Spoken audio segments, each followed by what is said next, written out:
Hallo und herzlich willkommen. Schön, dass ihr alle da seid. Hi!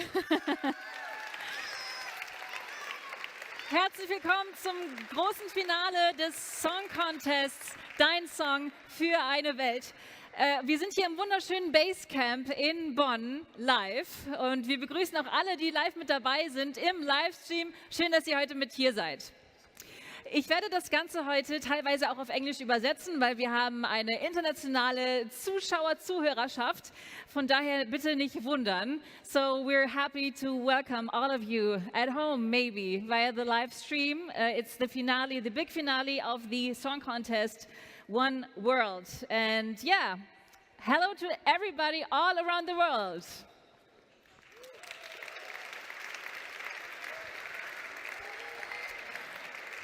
Und jetzt komme ich natürlich direkt zu allen von euch, die mitgemacht haben, die ihre Songs eingereicht haben. Nur durch euch ist dieser Song Contest überhaupt erst möglich. Ihr habt uns auch in diesem Jahr wieder so wahnsinnig tolle, sehr bewegende, sehr persönliche teilweise Songs eingereicht, dass die Auswahl wirklich sehr, sehr schwer war. Es ging um Songs zu globalen Themen.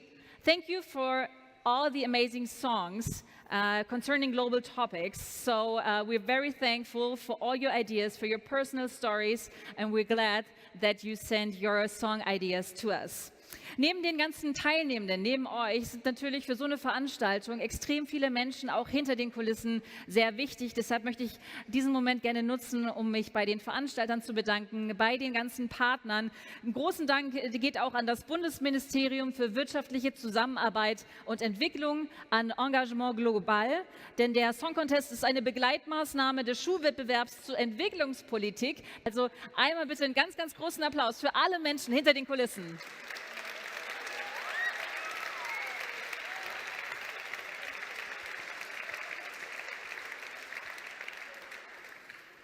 Ja, wie läuft der Abend heute ab? Ich erkläre es euch ganz kurz. Und zwar werden die Top 5, die schweren Herzens ausgewählt wurden, weil wir echt eine wahnsinnige Auswahl hatten. Die Top 5 werden heute hier ihre Songs performen. Danach wird die Jury sich zurückziehen und genau überlegen, wer das Rennen in diesem Jahr gemacht hat, wer also der eine Weltsong sein wird. Es wird natürlich auch Gewinne geben, denn alle Gewinnerinnen und Gewinner bekommen schon mal 1.000 €.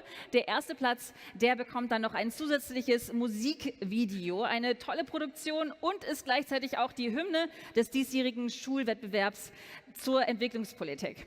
So basically, I was thanking everybody behind the camera, behind the scenes, that made this event possible. And I was just telling you that the little overview of this program tonight will be the top 5 will perform their songs. After that, a jury will take some time to think about the winner song today. So all the winners get 1.000 €, but the first prize will be an additional professional music video on top.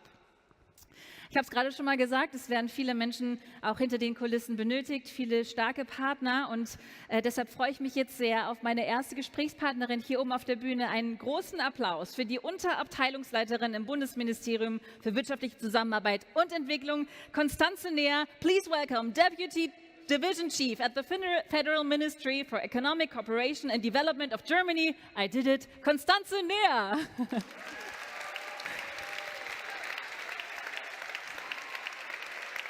Hallo. Herzlich willkommen und ich übergebe sehr gerne die Bühne an Sie. Ja, danke schön. Ein herzliches Willkommen. Hallo, liebe Kinder, liebe Jugendliche, alle jungen Menschen hier im Raum.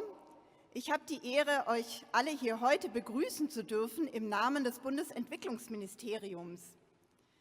Ich grüße alle Albumplatzgewinnerinnen, die vielleicht auch hier sind, und alle Teilnehmenden des gesamten Song Contests, die möglicherweise auch über den Livestream zugeschaltet sind.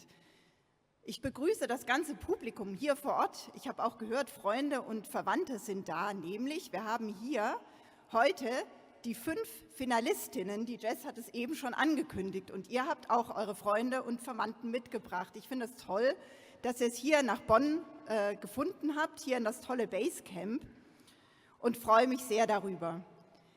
Einen großen Dank möchte ich auch aussprechen an die Jury. Hier vor mir sitzen 5 ganz engagierte Menschen, die eine ganz großartige Arbeit leisten, ohne die dieser Song Contest in der Form auch nicht stattfinden könnte und die jetzt nachher, ich glaube, das darf ich euch verraten, auch keine leichte Aufgabe haben werden, unter den 5 Finalistinnen wirklich die eine Gewinnerin, den einen Gewinner zu ermitteln, die dann unsere Hymne für den Schulwettbewerb machen wird. Bedanken möchte ich mich auch bei Engagement Global, das hier im Hinter- und Vordergrund mit den verschiedenen Veranstaltern dafür sorgt, dass wir den ganzen Song Contest so durchführen können und dass wir heute diese tolle Veranstaltung haben. Worum geht es heute bei diesem großartigen Finale? Wir haben es eben schon gesagt, es geht darum, und das bereits zum 5. Mal, die Hymne auszusuchen für unseren Schulwettbewerb, Alle für eine Welt, für alle.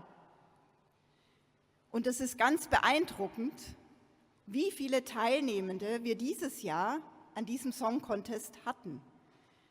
Wir hatten 670 Songs, die eingereicht worden sind und über 3000 Jugendliche, die mitgewirkt haben, hier aus Deutschland, aber, und das ist mir ganz besonders wichtig, auch aus anderen Ländern der Welt, aus dem globalen Süden, wie wir es manchmal so nennen, aus Kenia, aus Brasilien oder Senegal, um nur ein paar stellvertretend zu nennen.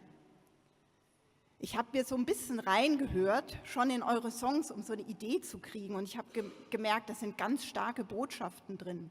Starke Botschaften, die nachdenklich machen, die aber auch Mut machen und die mitreißen. Und mitgerissen haben mich Jugendliche, habt ihr Kinder und Jugendliche mich schon mal, und zwar im September. Ende September hatten wir nämlich unsere Auftaktveranstaltung für den Schulwettbewerb. Und da habe ich Maria kennengelernt. Ich greife sie einfach stellvertretend heraus. Sie ist 19 und kommt aus Jena und hat in der letzten Runde des Song Contests auch einen Preis gewonnen.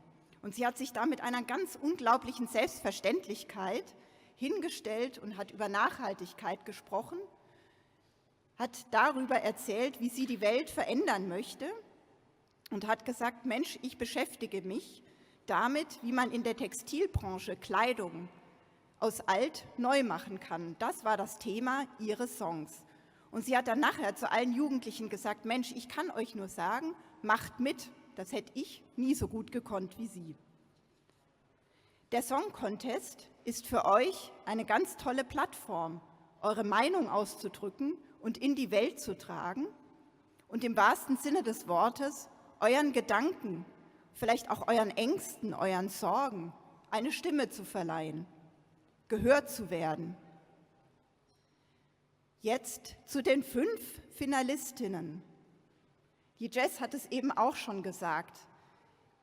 In den Beiträgen waren ganz viele Beiträge, die sich mit wichtigen Themen beschäftigt haben, die euch besorgen, die euch Mut machen, wo ihr nachdenklich seid. Ganz viele haben sich mit dem Thema Klimawandel beschäftigt, viele auch mit dem Thema Krieg, mit Diskriminierung, was bedeutet das eigentlich für mich?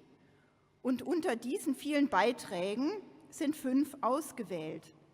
Das sind Shaila und Philo, beide aus Berlin, 10 Jahre alt.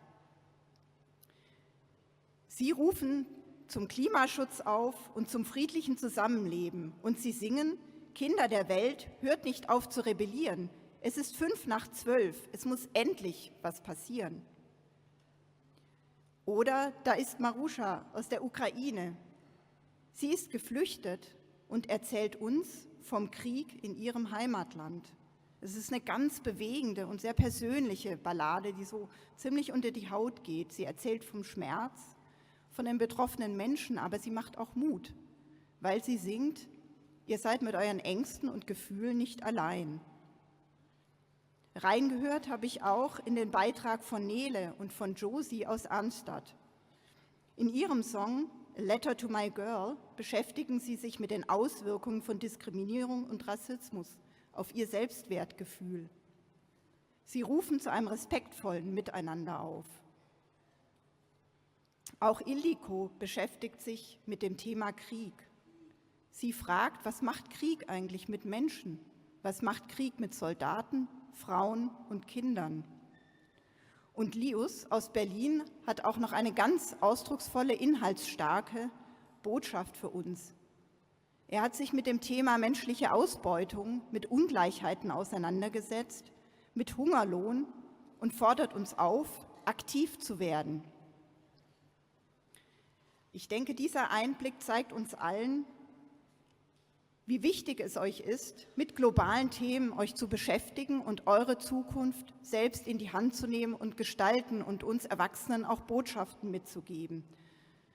Ich wünsche uns jetzt einen ganz tollen Abend mit vielen spannenden Beiträgen und vor allem wünsche ich den 5 Finalistinnen, die ja zum Teil zu zweit singen, also ich glaube eigentlich seid ihr 9, ganz gutes Gelingen, wenn ihr jetzt nachher gleich hier auf die Bühne kommt. Und eines ist sicher, ich glaube, wir alle und auch die, die jetzt über den Livestream zuhören, wir sind alle schon jetzt GewinnerInnen dieses Abends. Vielen Dank.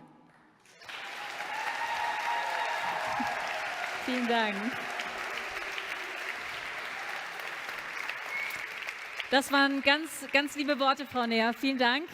I try to sum up a little bit what she just said. She basically said hi to all of you, to your family and friends, and she's impressed by all the deep messages that are in the songs, like environmental topics, or it's about war, it's about discrimination. That's all about what we're gonna hear tonight on this stage. And she says, go on. Just keep on writing these messages, telling these messages, talking about what are your concerns. So yeah, I think we'll have a great night today. Und jetzt von dem Veranstalter dieses Song Contests, Engagement Global, bitte ich jetzt auf die Bühne den Geschäftsführer, Herr Dr. Kreuter. Er möchte euch natürlich auch sehr gerne willkommen heißen. So now, as part of the organizer of the Song Contest, we will have from Engagement Global the CEO, Dr. Jens Kreuter.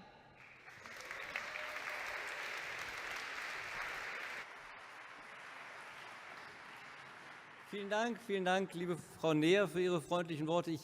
Ich fühle mich so ein bisschen unwohl hier, weil irgendwie so den Dieter Bohlen gebe ich, glaube ich, heute Abend nicht im Song Contest.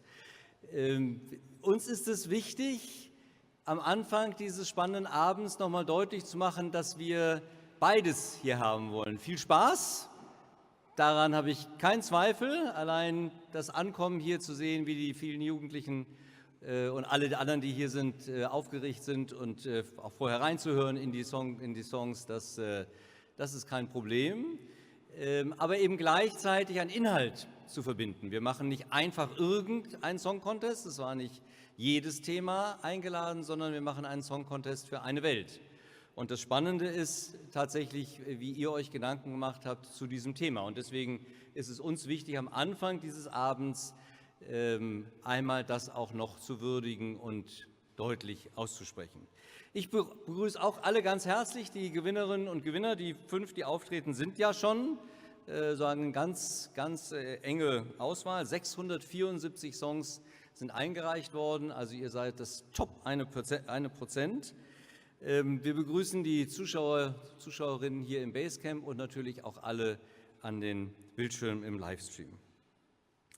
Der neue Eine Welt-Song wird zur Hymne werden des Schulwettbewerbs, das hat Frau Neher gerade schon gesagt, dessen 11. Runde dadurch musikalisch begleitet wird.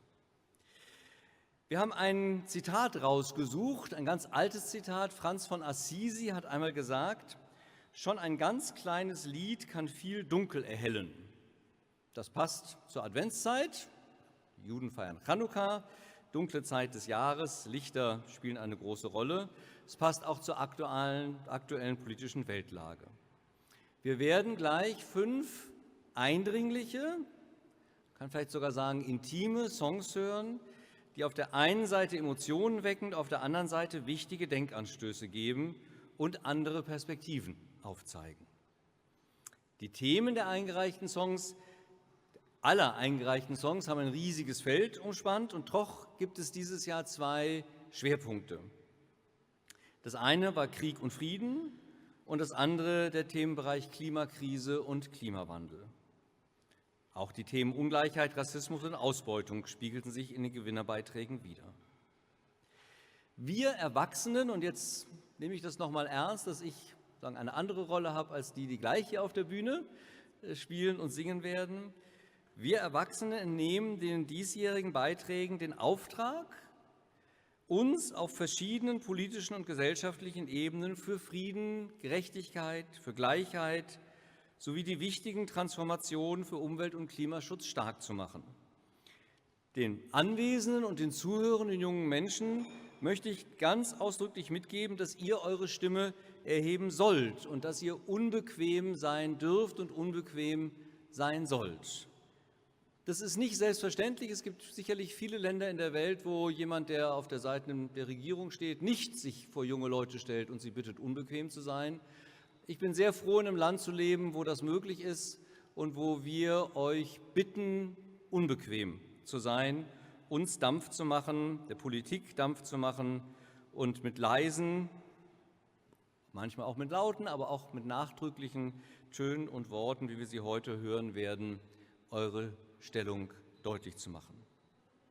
Ganz herzlichen Dank an all die Gewinnerinnen und Gewinner des Song Contest, vor allem natürlich an die Finalistinnen und Finalisten heute für euer Engagement im Bereich globale Entwicklung.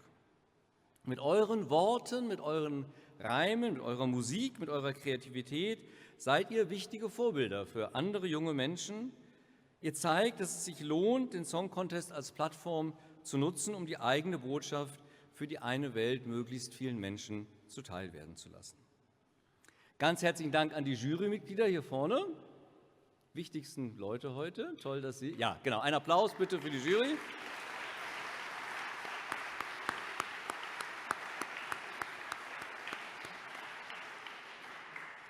Ohne das Engagement und die Expertise von Ihnen, von euch, wäre das heute nicht möglich und deswegen ist es toll, dass ihr dabei seid. Vielen Dank an die Coaches und Paten. Ich sage jetzt mal auch an die Eltern, bestimmt hören ein paar Eltern zu.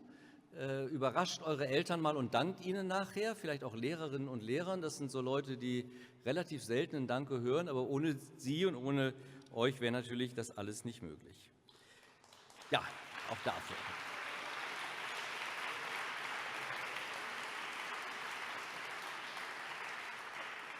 Und auch von mir einen ganz herzlichen Dank an alle, die vor und hinter den Kulissen das möglich machen. Ihr könnt euch vorstellen, das sind ganz, ganz viele Menschen an den Kameras, am Ton. Irgendjemand steuert das Licht, der setzt uns und euch ins richtige Licht. Alle die hier mitwirken, damit wir einen schönen Abend haben. Ich bin sehr gespannt, deswegen höre ich jetzt auch auf, weil ich will jetzt die Lieder hören und vor allem will ich wissen, wer nachher gewinnt. Ich wünsche uns allen einen schönen Abend. Vielen Dank.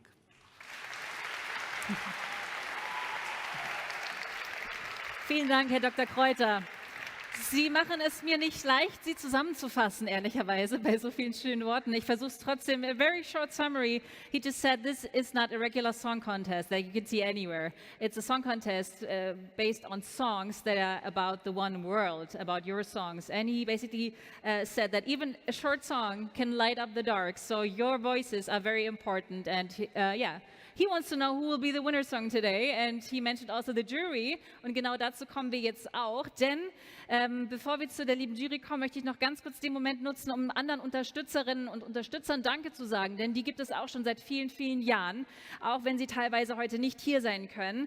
We need to thank some of our amazing supporters. So, for example, Albert Sander, André Fischer, Johanna Klum, Kafka, Rico Montero, Banda Internationale. Thank you for your support. Vielen, vielen Dank für eure Unterstützung.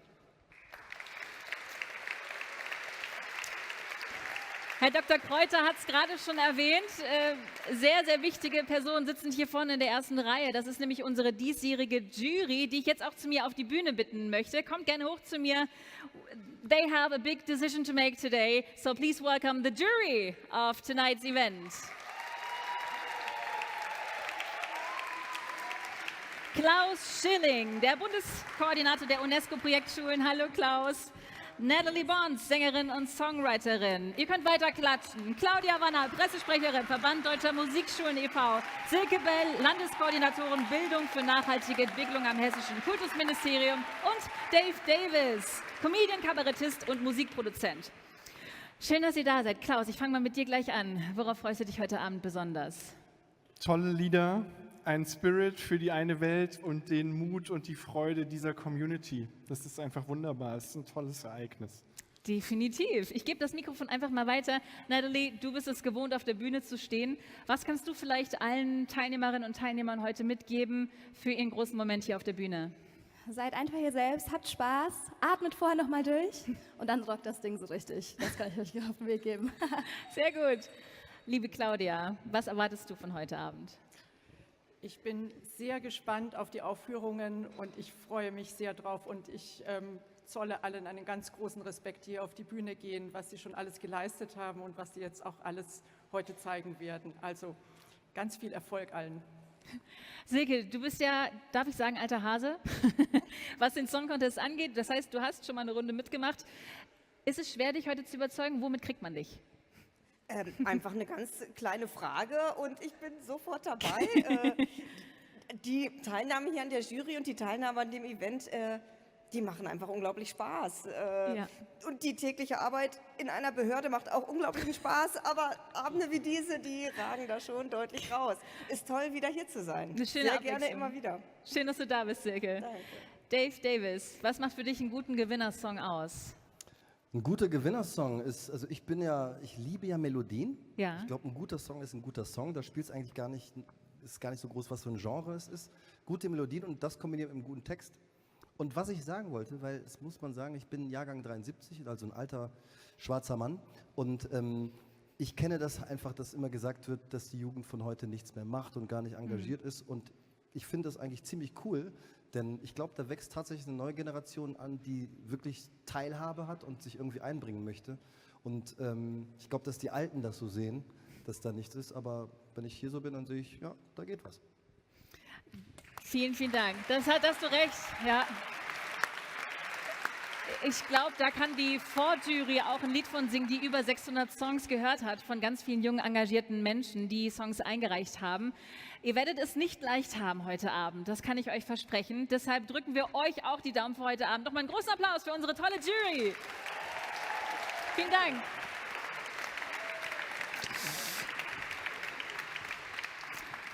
Und dann geht's jetzt los. We were ready to start. Die ersten beiden hier auf der Bühne sind Shayla und Philo. Die beiden sind tatsächlich erst 10 Jahre alt. Sie kommen aus Berlin und präsentieren heute ihren Song Kinder der Welt. Aber bevor sie gleich hier auf der großen Bühne stehen, schauen wir uns den ersten Gewinnerfilm an über die beiden. So, the first act on the stage now will be Shayla and Philo. Both are 10 years old. They're from Berlin and their song is called Children of the World. But before their performance, we will have a look at a short video about them. So bitte Film ab.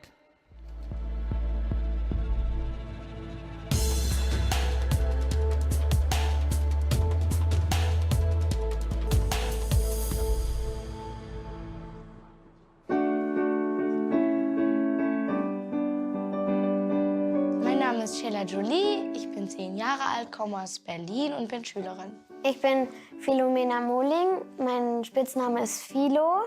Ich lebe in Berlin und bin 10 Jahre alt und bin Schülerin. Bin geboren vor 10 Jahren in dieser wunderschönen Welt. Unser Song heißt Kinder der Welt. Also unsere Idee war halt, weil viele Kinder sich machtlos fühlen. Wie kann ich spielen und ein Kind sein, wenn ihr unsere Bitten nicht hört? Die Erde weiter auspresst, unser Paradies zerstört. Dass wir endlich mal die Kinder mutig machen und denen sagen, dass sie etwas Besonderes sind. Dass die Kinder zusammen aufstehen sollen, zu den Mächtigen, zu den Reichen, zur Politik, vor allem zur Wirtschaft sagen sollen, hey, ihr müsst was gegen den Klimawandel tun, es kann so nicht weitergehen, unsere Zeit ist abgelaufen. Es geht um unsere Zukunft und um die Zukunft von den Kindern, die noch kommen werden. Kinder wollen spielen und fröhlich sein wie der Vogel im Wind. Wir sind in einer Umweltschule und dann wollten wir fürs Sommerfest einen Umweltsong schreiben. Und dann habe ich die angerufen und meinte, hey, Philo, komm doch und wir machen einen Song. Fruchtbare Felder verdorren zu Staub. Flüsse und Quellen versiegen. Mich treibt an, dass ich weiß, dass in anderen Ländern totale Dürrekatastrophen oder Wasserkatastrophen sind und dass es uns gut geht, aber wir müssen wissen, dass es uns auch irgendwann treffen wird. Kinder der Welt, hört nicht auf zu rebellieren. Es ist 5 nach 12, Es muss endlich was passieren. Wir haben sehr viele Aktionen in der Schule. Wir pflanzen Bäume an, wo sich auch kleine Bienchen da verstecken können. Und wir machen auch Müllbeseitigung in unserer Schule. Und meine Klasse macht jetzt das Rote-Tonne-Projekt, wo wir das ganze Papier, was nicht mehr gebraucht wird, recycelt werden kann. Kinder der Welt, hört nicht auf zu rebellieren. Es ist 11:55, es muss endlich was passieren. Für mich bedeutet eine Welt, dass alle Menschen zusammen an einem Strang ziehen, um die Welt zu einem besseren Ort zu machen. Denn wir sind Gast auf der Erde. Sie gehört nicht uns, wir müssen sie pflegen, denn es ist unser einziges Haus. Und das müssen wir schützen. Hört die Kinder der Welt,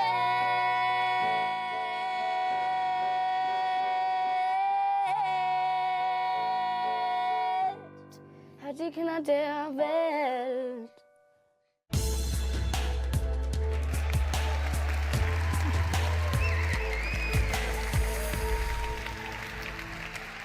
So einen großen Showabend zu eröffnen, ist wirklich alles andere als leicht. Das heißt, wir brauchen wirklich euch heute als großen Support für all unsere Künstler und Künstlerinnen auf der Bühne. Deshalb jetzt starten wir schon mal mit einem großen Applaus für Shayla und Philo und Kinder der Welt.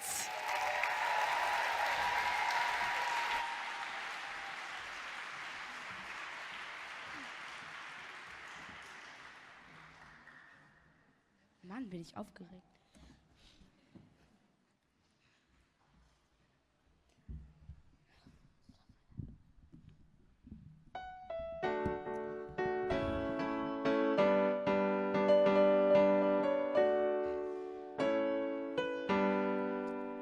Bin geboren vor 10 Jahren in dieser wunderschönen Welt. Wachte auf mit dem Zwitschern der Vögel. Wie kann ich spielen und ein Kind sein, wenn ihr unsere Bitten nicht hört? Die Erde weiter auspresst, unser Paradies zerstört. Die Erde weiter auspresst, unser Paradies zerstört. Kinder wollen spielen und fröhlich sein wie der Vogel im Wind. Doch die Welt steht in Flammen, was mir den Atem nimmt. Kinder der Welt, hört nicht auf zu rebellieren. Es ist 11:55, es muss endlich was passieren. Oh, Kinder der Welt,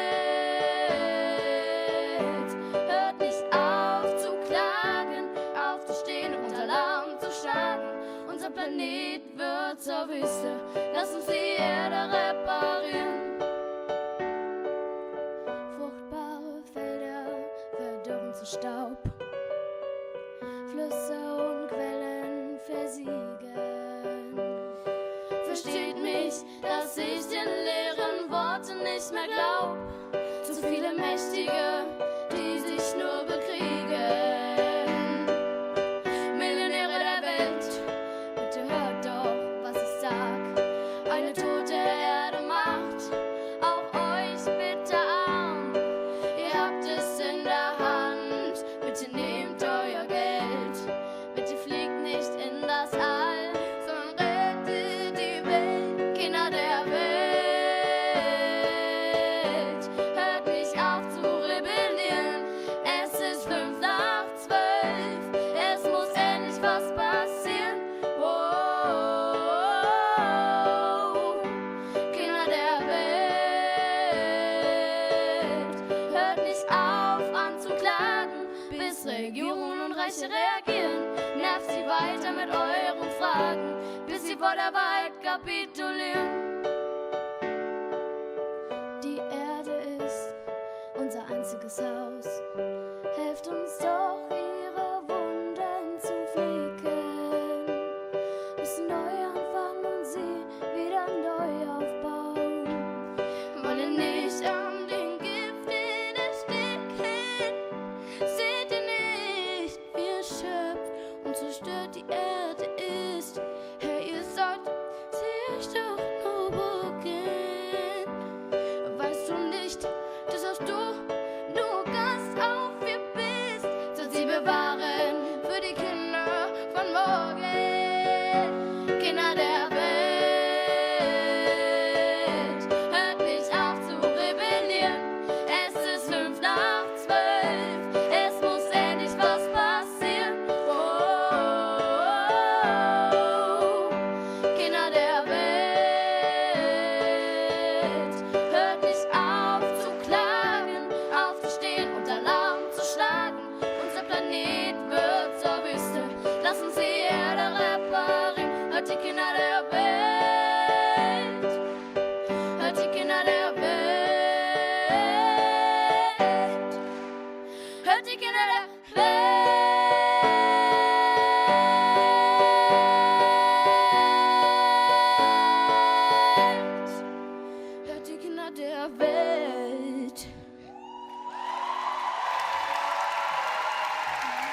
Dankeschön.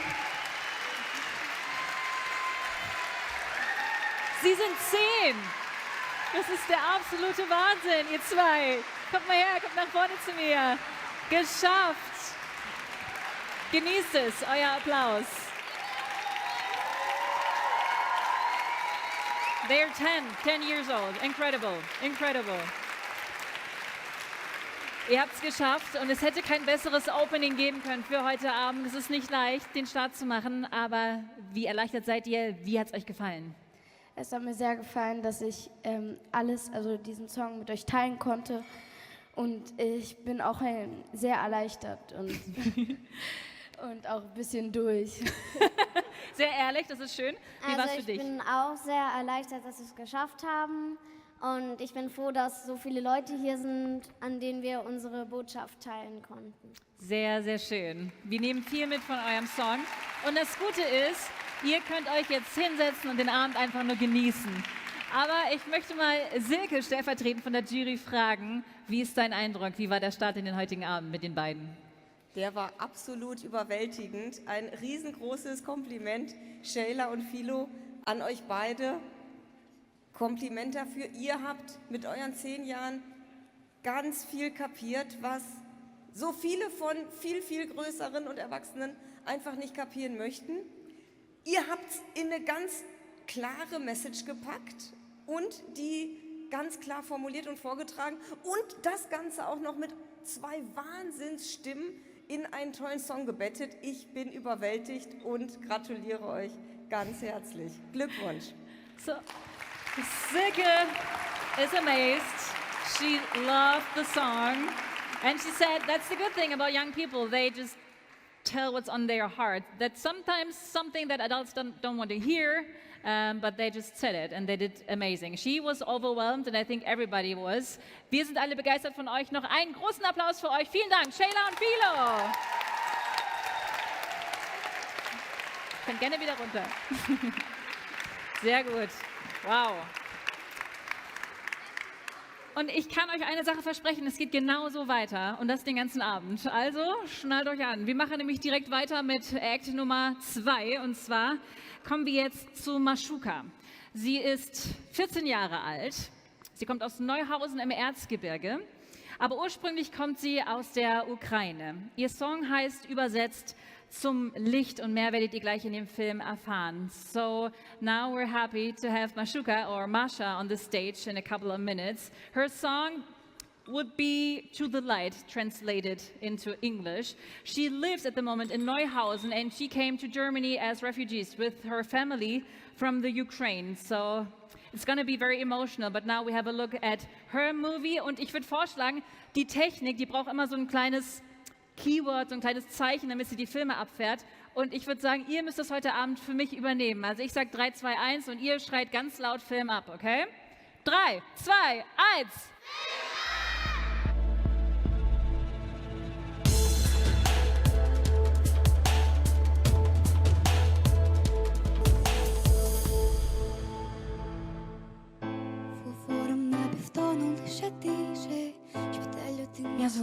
Mein Name ist Marsha Worona.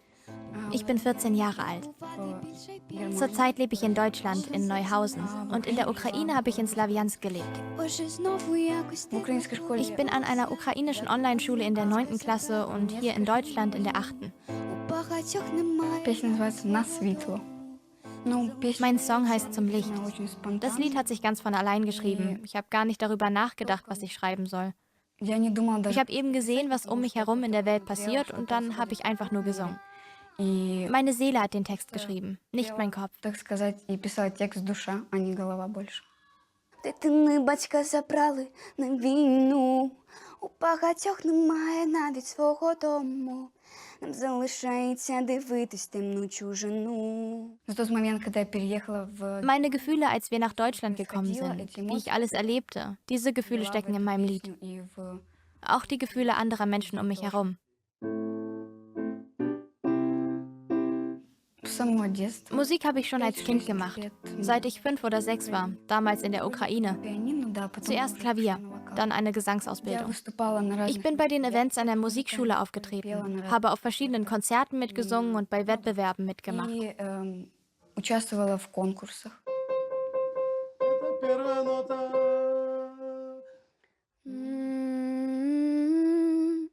Мне очень сильно нравится. Ich mag es hier im Studio sehr. Ich finde es super spannend, wie alles hier läuft, wie man die Stimme und die Musik aufnimmt und mischt. Das wollte ich schon immer mal erleben. Am liebsten würde ich später einmal beruflich Musik schreiben. Свою будущую профессию с написанием музыки. Если у меня в жизни происходит какой-то... Wenn ich einen besonders glücklichen oder fröhlichen Moment erlebe, dann entsteht irgendwie gleich ein Gedicht. Und wenn mir eine Melodie einfällt, versuche ich meine Verse mit dieser Melodie zu verbinden. Я этот стих попытаюсь положить на это. Durch die Musik gewinnen traurige Worte eine eigene Schönheit. Es ist dann nicht nur so, als ob man sich beklagen würde. Ты кому-то жалуешься. Пиши на світло ноги в кров від проблем і турбот. Крича у пусту темряву знов і знов ламай свої крила й простягни руки до... Da vermisst du einen Menschen, den du liebst und denkst darüber nach, was früher war und was jetzt ist und was später sein wird. Es ist eine Botschaft, damit wer auch immer dieses Lied hört, weiß, er ist nicht allein in dieser Lage, damit man weiterkämpft, weiter zum Licht eilt. Он боровся до конца. Руці підуть шума синці, самбучу кажуть люди, бо вони дурні. Дружный мир, в котором... Eine Welt heißt für mich eine harmonische Welt, in der sich alle wohlfühlen und die gleichen Rechte haben. Ich will den Sorgen der Menschen Gehör verschaffen. Wenn du etwas wirklich willst, gib dir das Schicksal eine Chance. Судьба предоставит возможность любую. Красиво.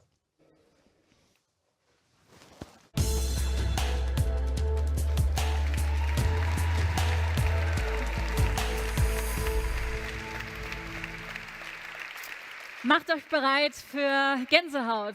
Get ready for some goosebumps. Very warm welcome, Mashuka.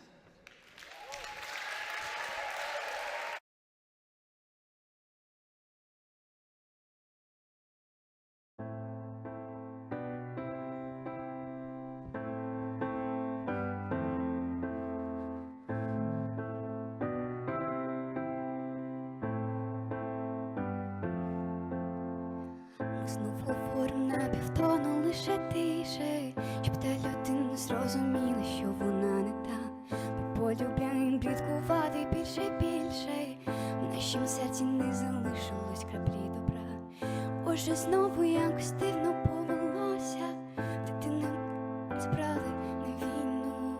У багатьох немає навіть свого дому, нам залишається дивитись темну чужину. Біжи на світло ноги в кров від проблем і турбот. Крича у пусту темряву знов і знов ламай своє крила й простягни руки до гори спіши назустріч завтрашньому сонцю. Ти біжи на світло ноги в кров від проблем і турбот.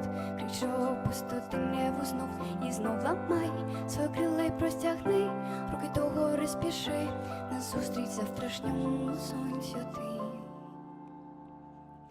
автомат в руці, підуть шума синці, зембучу кажуть люди, бо вони дурні.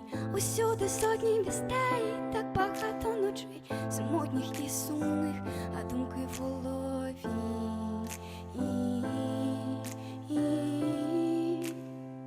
Їдять середини.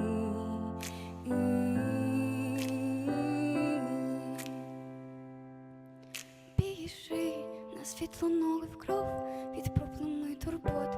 Крича у пусту темряву знов і знов ламай своє крила й простягни руки до гори спіши назустріч завтрашньому сонцю. Ти біжи на світло ноги в кров від проблем і турбот. Крича у пусту темряву знов і знов ламай своє крила й простягни руки до гори спіши назустріч завтрашньому сонцю.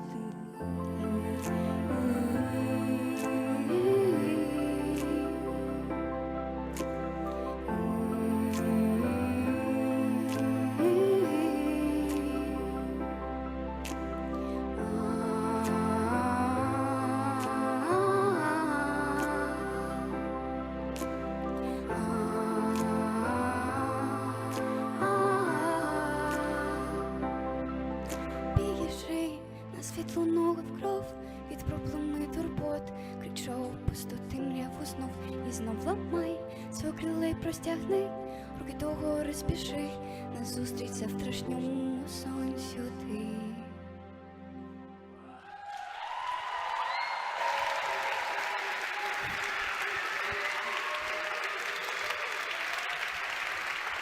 You did it. You were amazing. You were amazing.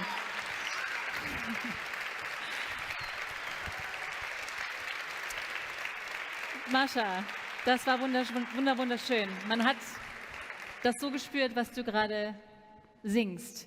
Mein Ukrainisch und Russisch ist leider sehr schlecht, aber Duše Děkuju. Thank you. Danke. Wie war es für dich auf der Bühne? War gut? Ja, Ja? aber ich war sehr, sehr nervös. Das glaube ich, aber das sind wir alle. Ich bin auch immer nervös, wenn ich auf die Bühne gehe, aber das hat man dir überhaupt nicht angemerkt. Claudia, stellvertretend für die Jury, was sagst du zu dem Auftritt von Mascha? Also zunächst möchte ich auch sagen, man hat es dir nicht angemerkt. Also du hattest eine unglaubliche Bühnenpräsenz und dieses Lied, es ist eine wunderschöne Melodie, du hast eine wunderschöne Stimme und der Text ist unglaublich poetisch. Es ist ein sehr trauriger und gleichzeitig hoffnunggebender Text und ja, viele werden sich jetzt auch denken, was du schon alles in deinem Leben mitmachen konntest, aber wie du das in diesem wunderschönen Lied transportierst, ich bin total beeindruckt und es geht mir sehr zu Herzen auch. Vielen, vielen Dank. Danke. Das ist dein Applaus, Maschuka. Thank you.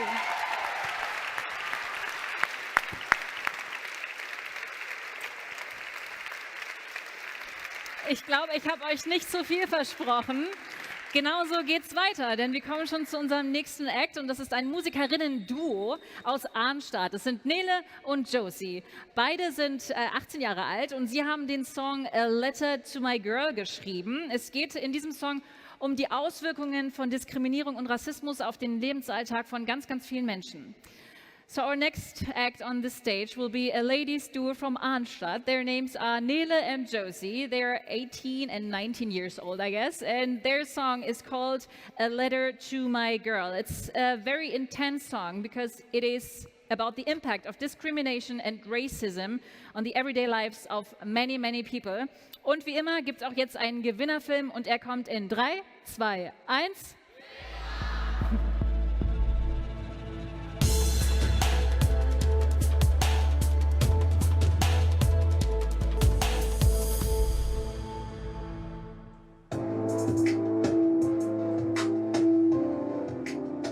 Ich bin Nele, ich bin 18 Jahre alt. Ich bin Josie, ich bin auch 18 Jahre alt.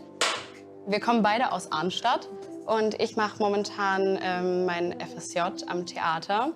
Ich mache gerade sozusagen eine Lücke vom Studieren und jobbe so ein bisschen. Ich bin schon mit der Musik groß geworden. Mein Papa ist auch Musiker. Also ich glaube, mit 2 hatte ich das erste Mal ein Mikro in der Hand.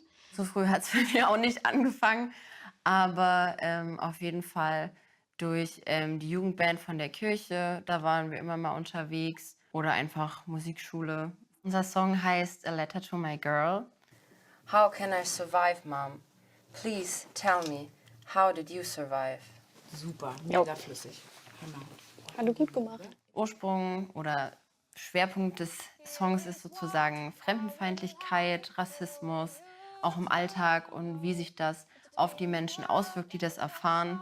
Wir sind ja zum Glück nun sehr privilegiert, was das Thema betrifft, aber wir haben uns im Unterricht damit beschäftigt. I can feel the change breaking through the crowd, praying for a better world where color doesn't count. Ich finde, man bekommt halt gerade jetzt in der digitalen Welt sehr viel auch in den sozialen Medien ja mit, dass das Thema Rassismus auch immer größer wird eigentlich und immer präsenter und ich finde es erschreckend eigentlich, wie oft man es selber im Alltag erlebt. Und es wird auch viel zu wenig angesprochen.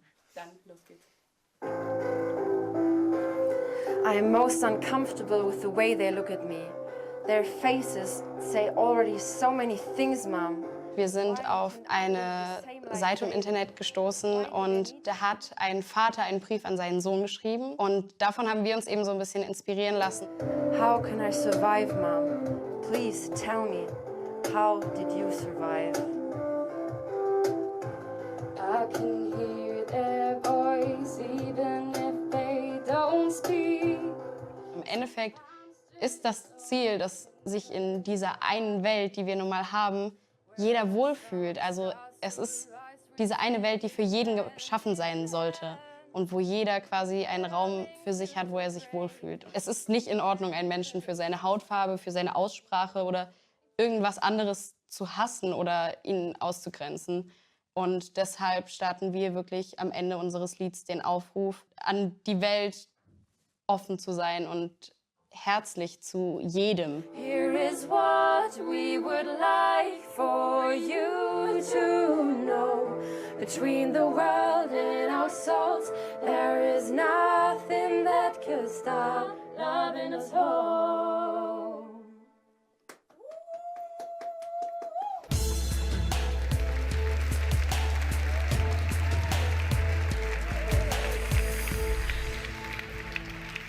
Und jetzt ist es soweit für Nele und Josie. The stage is yours. Genießt euren Moment. Nele und Josie.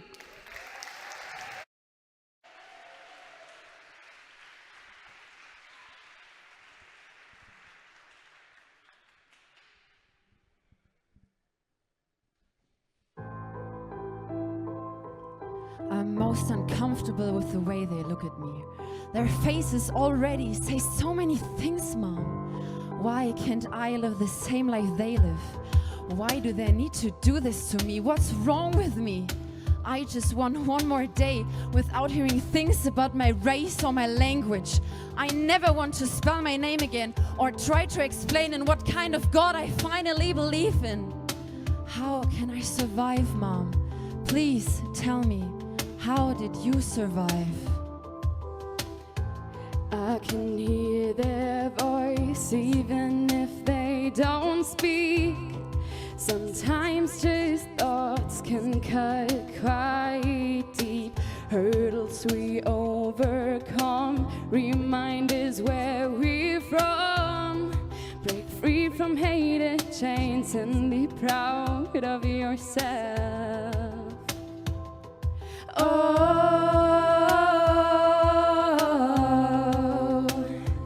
Of yourself. It's a letter to my girl to be prepared for the force of the words they will lose carelessly.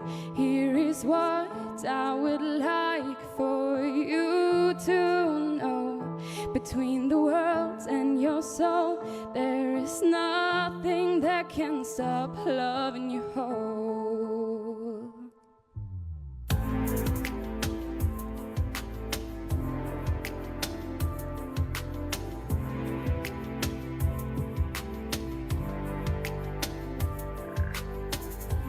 I can feel the change breaking through the crowd, praying for a better world where our color doesn't count, where the sun starts to rise. We're standing hand in hand, willing to break the endless chain. It's a letter to my girl to be prepared for the force of the words they will lose carelessly.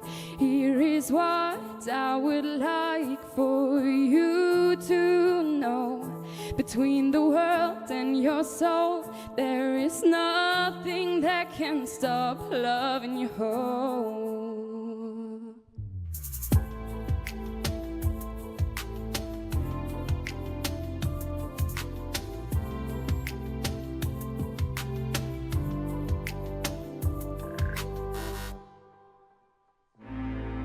Stand tall, fight for the freedom of all. Don't fall, breaking down the wall. Be brave. I know I will be the change. Love will lead the way today.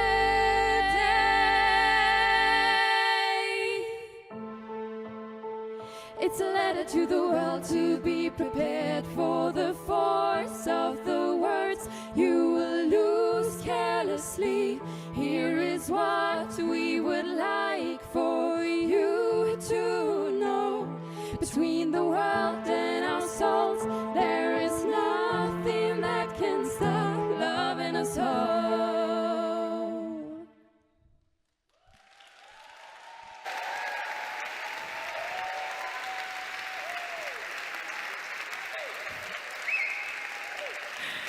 Wow, ihr zwei, Nele und Josie. Unglaublich.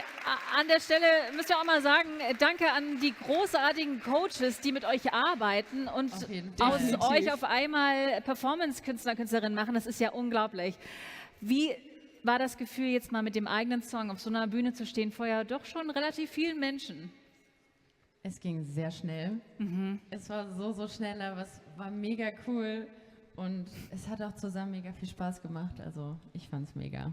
Das stimmt, ich habe den Moment zusammen auch sehr genossen. Ich muss ehrlich sagen, gerade eben von da drüben sah es gar nicht so viel aus. Ich war gerade etwas erschrocken. Welcome to my life. Ist von vorne immer anders nochmal. Aber du hast am Anfang gesagt vor der Show, du bist relativ nervös. Auch ihr wart so in euch ruhend. Unfassbar. Ich frage mal Dave, der hat nämlich ganz genau hingeschaut. Wie beeindruckt bist du von dem Auftritt, Dave? Doch, ich muss sagen, recht beeindruckt. Und wie gesagt, kann ich nur wiedergeben, die Nervosität hat man gar nicht angemerkt. Also ihr habt das sehr souverän und solide gemacht und auch mit der Performance, was heißt Performance, aber wie ihr aufeinander zugegangen seid, fand ich ganz toll. Und vor allen Dingen inhaltlich finde ich das ganz stark, weil das voll in unsere Zeit passt. Also es ist zwar ein Thema, wo man denkt, das ist irgendwie ein alter Hut, man erlebt das hier und da, aber wenn man jetzt bedenkt, wenn heute gewählt wurde, ne, dann wüsste man, welche Partei an der Macht wäre und ich finde das ganz, ganz wichtig, dass sowas immer wieder hochgehalten wird und nicht vergessen wird und das habt ihr in einer sehr schönen Art musikalisch wiedergegeben. Vielen Dank. Dankeschön. Wir danken euch. Großen Applaus, Nele und Josie. Danke. Danke.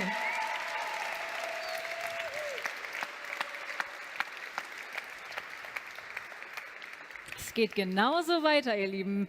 Die nächste Künstlerin ist jetzt nochmal eine Einzelkünstlerin. Sie ist 18 Jahre alt und kommt aus Wernigerode. Es geht um Ildiko. Sie hat einen Song geschrieben mit dem Titel Keine Gewinner. Und der Song spricht von Krieg und Frieden und das aus 3 verschiedenen Perspektiven. So the next song we're gonna hear on this stage will be a song from Ildiko. She's 18 years old from Wernigerode and her song is called No Winners, Keine Gewinner. And it's basically about the topics war and peace, but from 3 different angles. Und wie es genau zu diesem Song kam, das sehen wir jetzt in dem nächsten Film. Also...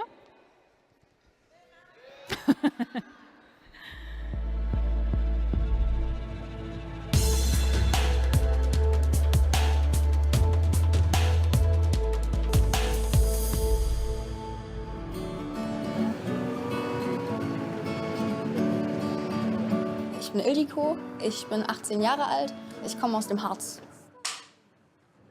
Ich schreibe gerne Lyrik und ja, irgendwie hat so Musik schon immer was mit meinem Leben zu tun. Mein Song heißt Keine Gewinner, Krieg kennt keine Gewinner. Also auch wenn immer gesagt wird, im Krieg gibt es immer einen Gewinner und einen Verlierer. Also ich weiß nicht, was daran ein Gewinn sein soll, wenn auf der einen sowie auf der anderen Seite Menschen sterben. Siehst du die Soldaten? Das Schlimme ist ja, dass Krieg für die Menschheit niemals abgeschlossen war und so wie es momentan aussieht, leider auch niemals ein abgeschlossenes Thema sein wird. Also mich persönlich hat es eben so traurig gemacht oder mich beschäftigt zumindest. Und wenn sowas eben in mir drin ist und in mir arbeitet, dann muss es früher oder später raus. Und da ich jetzt nicht so der Held bin im direkten Gespräch, mache ich persönlich das halt über die Literatur, übers Schreiben. Krieg macht alles nur schlimmer. Und wenn ihr glaubt, dass ihr niemals fallt, für Krieg ist keiner bereit. Dieses Lied, Es ist an der Zeit, von Hannes Wader, beleuchtet ja die Geschichte eines Soldaten. Und ich dachte mir halt, es gibt ja aber mehr Schicksale in einem Krieg. Und ich habe versucht, eine möglichst große Bandbreite darzustellen an Schicksalen, die natürlich alle nur stellvertretend sind. Zweites Schlagmuster nach dem ersten Refrain, Ja. wenn ich einsteige. Okay. Und siehst du es, das Kind, es brennt? Siehst du nicht, wie es in den Bunker rennt? Der Krieg kennt keine Gewinner. Krieg macht alles nur schlimmer. Für mich persönlich bedeutet eine Welt, dass, wenn auf der einen Seite der Welt was passiert, dass es dann auch irgendwann Auswirkungen auf die andere Seite der Welt haben wird. Und dass es uns deshalb nicht egal sein kann, was irgendwo auf der Welt passiert. Einfach, dass es nicht vergessen wird. Also was für ein Glück wir eigentlich haben, in einer Demokratie zu leben. Uns geht es gut. Ich habe diesen Song nicht geschrieben nur für einen bestimmten Krieg, sondern gegen alle Kriege. Frieden ist aus meiner Sicht, also ich bin niemand aus der Wirtschaft, niemand aus der Politik, aber in meinem Verständnis ist Frieden die Grundlage für eine funktionierende Gesellschaft und für eine funktionierende eine Welt. Und Frieden ist für mich der erste Schritt in die Richtung, dass es eben irgendwann allen gut gehen könnte. Auf der Grundlage des Friedens lassen sich, glaube ich, auch alle anderen Ziele verwirklichen. Für Krieg sind wir nicht bereit. Sehr schön.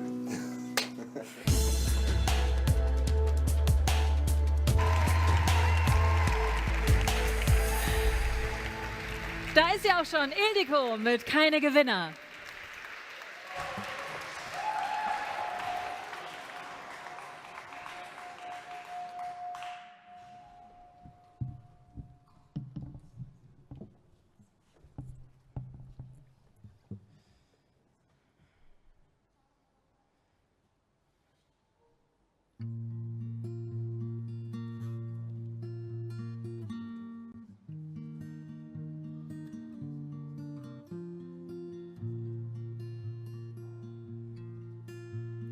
Siehst du den Soldaten, er brennt? Siehst du nicht, wie er um sein Leben kämpft? Die Waffe geladen, zum Schuss bereit. Weiß er, für ihn ist es nun an der Zeit. Sieh dir an, wie sie sich gegenüberstehen und in den Lauf der Waffen sehen. Sie erkennen, dass in ihren Augen Seele glimmt und ihr Gegenüber ebenso brennt. Und siehst du sie, die Frau, sie brennt? Siehst du, wie sie zwischen Halbtoten rennt? Sieh, wie sie die Zersprengten flickt und immer wieder an leere Augen blickt. Sie sah zu viele leere Augen, konnte und wollte nicht mehr glauben, denn Krieg kennt keine Gewinner. Krieg macht alles nur schlimmer.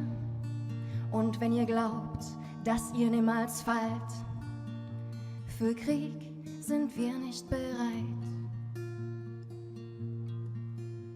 Und siehst du es, das Kind, es brennt? Siehst du nicht, wie es in den Bunker rennt? Sein Lachen hat es vor langer Zeit verloren, als seine Eltern Kriegsopfer wurden. Die flammende Stadt ersetzt das Sonnenlicht. Im Krieg ist der Friede nur eine alte Geschichte, denn Krieg kennt keine Gewinner. Krieg macht alles nur schlimmer. Und wenn ihr glaubt, dass ihr niemals fallt, für Krieg ist niemand bereit.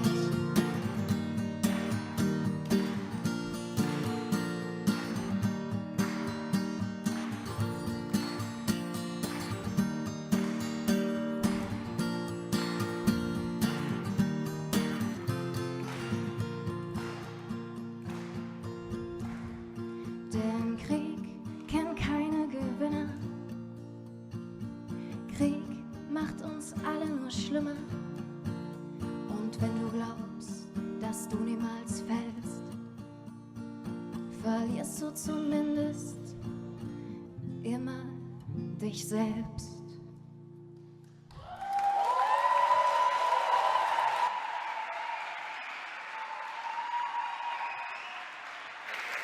Yes! Wahnsinnig schön, Ildiko. Macht ruhig weiter.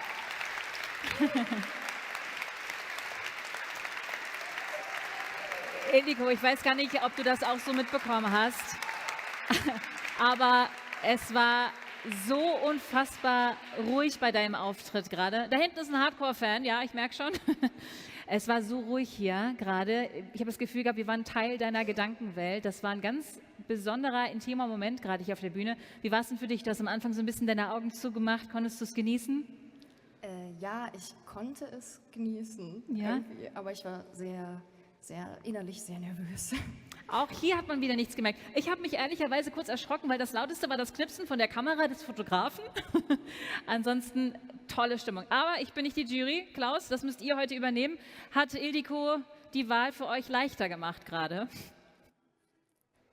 Was für ein starker Song, was für eine großartige Gitarre. Was du mitgebracht hast, ist ein echtes Geschenk für die Tradition der Antikriegslieder. Du hast uns hier alle mitgenommen. Hier sind die Menschen, haben einfach angefangen, wirklich in Bewegung zu kommen, zu klatschen, weil die Bilder, die du geschaffen hast, von so einer Intimität und Dichte sind und die Wahrheit so einfach ist. Krieg hat keine Gewinner. Danke für das großartige Zeugnis, was du hier mit diesem Lied uns geschenkt hast. Danke. Vielen lieben Dank. Ildiko, danke dir.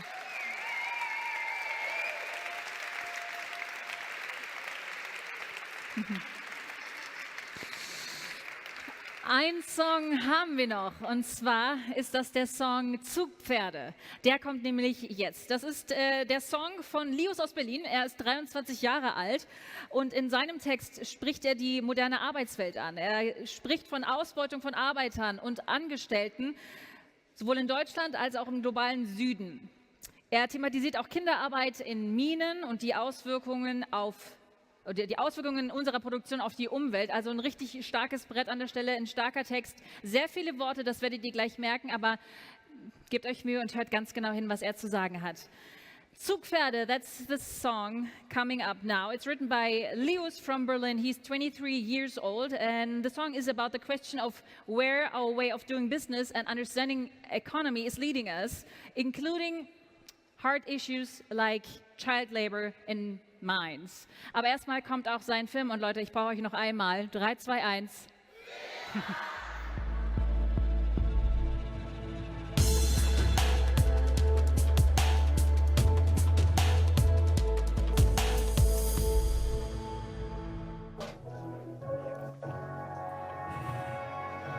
Hi, ich bin Lius, ich bin 23 Jahre alt, ich komme gebürtig aus Leipzig und bin 2019 nach Berlin gezogen.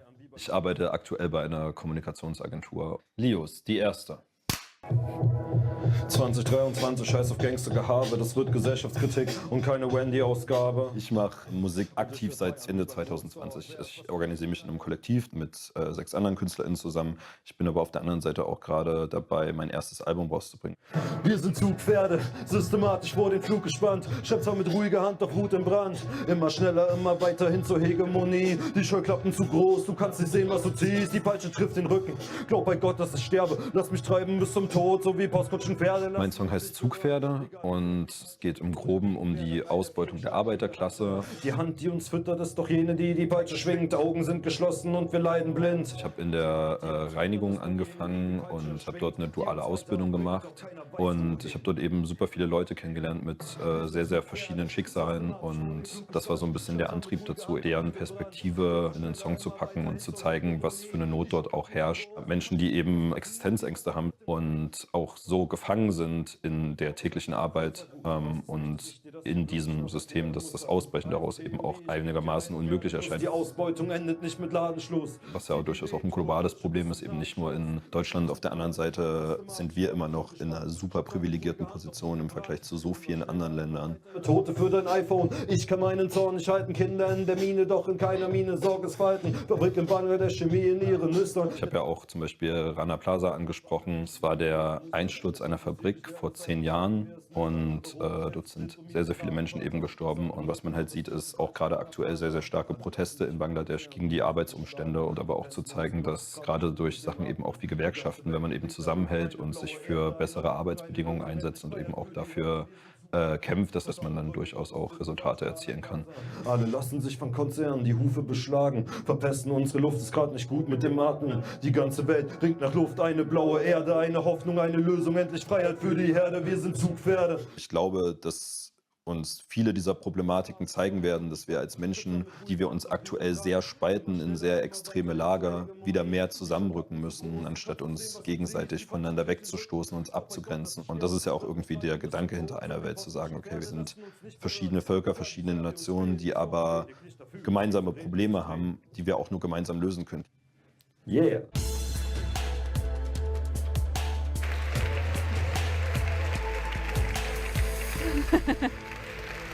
Der Fanclub ist ready.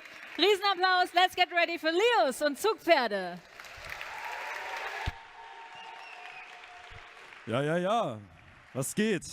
Wir machen ein kleines Call-and-Response-Ding. Am Anfang gib mir mal eine Welt.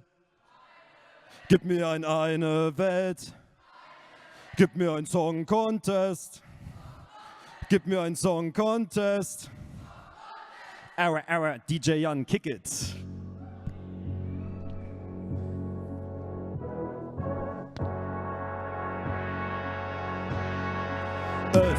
ist 2023, scheiß auf Gangstergehabe. Das wird Gesellschaftskritik und keine Wendy-Ausgabe. Und ich will feiern wie beim Woodstock. Wer hat was dagegen? Na, der Typ da auf dem Coachbock. Wir wollen leben so wie Rockstars, doch es ist Farm der Tiere und wir leider alle Boxer. Die Kutscher sind jetzt oben auf und schwingen die Peitsche. Ohne Gegenwehr, der Geil der vielen Steigbügelhalter. Die Hand, die uns füttert, ist auch jene, die die Peitsche schwingt. Augen sind geschlossen und wir leiden blind. Die Hand, die uns füttert, ist auch jene, die die Peitsche schwingt. Die uns weiterbringt, doch keiner weiß wohin. Wir sind Zugpferde, systematisch vor den Flug gespannt. Schreibt zwar mit ruhiger Hand, doch Wut im Brand. Immer schneller, immer weiter hin zur Hegemonie. Die Scheuklappen zu groß, du kannst nicht sehen, was du ziehst. Die Peitsche trifft den Rücken, doch bei Gott, dass ich sterbe. Lass mich treiben bis zum Tod, so wie Postkutschenpferde lassen uns nicht beirren. Egal wie sehr wir uns quälen, wir sorgen lediglich dafür, dass diese Räder sich drehen. Sad to say, doch das sind alles schon noch erste Weltprobleme. Doch sie sind in jedem Land wie die ganzen Konzernembleme. Tote für dein iPhone, ich kann meinen Zorn nicht halten. Kinder in der Mine, doch in keiner Mine Sorgesfalten. Fabrik in Bangladesch, Chemie in ihren Nüstern. Der Druck ist ziemlich leer, deshalb betrachten wir es nüchtern. Europa stellt sich blind und mimt den Rabenvater. Fassade bröckelt, doch es trifft die falschen Rana Plaza. Die ganze Welt lässt sich von Konzernen die Hufe beschlagen. Verpesten unsere Luft, ist grad nicht gut mit dem Atmen. Die ganze Welt ringt nach Luft, eine blaue Erde, eine Hoffnung, eine Lösung, endlich Freiheit für die Herde. Wir sind Zugpferde, systematisch vor den Flug gespannt. Schreib zwar mit ruhiger Hand, doch Wut im Brand. Immer schneller, immer weiter hin zur Hegemonie. Doch die Scheuklappen zu groß, du kannst nicht sehen, was du ziehst. Die Peitsche trifft den Rücken, doch bei Gott, dass ich sterbe. Lass mich treiben bis zum Tod, so wie Postkutschenpferde lassen uns nicht beirren. Egal wie sehr wir uns quälen, wir sorgen lediglich dafür, dass diese Räder sich drehen. Und du ziehst schneller als ein Westernheld. Du malst dir die Welt, wie sie deinem Chef gefällt. Sag die Bürohengst, dass du im Büro hängst, bis du im Büro hängst. Das hier wird mir gerade zu krass, ey. Sie kaut den geschenkten Gaun auf seine Zahnprophylaxe. Stolze der das Handzeug, doch es setzt ihm langsam richtig zu. Und er liebt die Sporen im Bauch, als wär's Pilzragout. Fass es nicht, dass ich dir das hier wirklich noch erklären muss. Sag Hufeisentheorie, ich geb dir einen Pferdekuss. Die Ausbeutung endet nicht mit Ladenschluss. Zieh die Retour-Kutsche bis zum Ladenschuss. Wir sind Zugpferde, systematisch vor den Flug gespannt. Schreib zwar mit ruhiger Hand, doch Wut im Brand. Immer schneller, immer weiter hin zur Hegemonie. Doch die Scheuklappen zu groß, du kannst nicht sehen, was du ziehst. Die Peitsche trifft den Rücken, doch bei Gott, dass ich sterbe. Lass mich treiben bis zum Tod, so wie Postkutschenpferde lassen uns nicht beirren. Egal wie sehr wir uns quälen, wir sorgen lediglich dafür, dass diese Räder sich drehen. Dankeschön.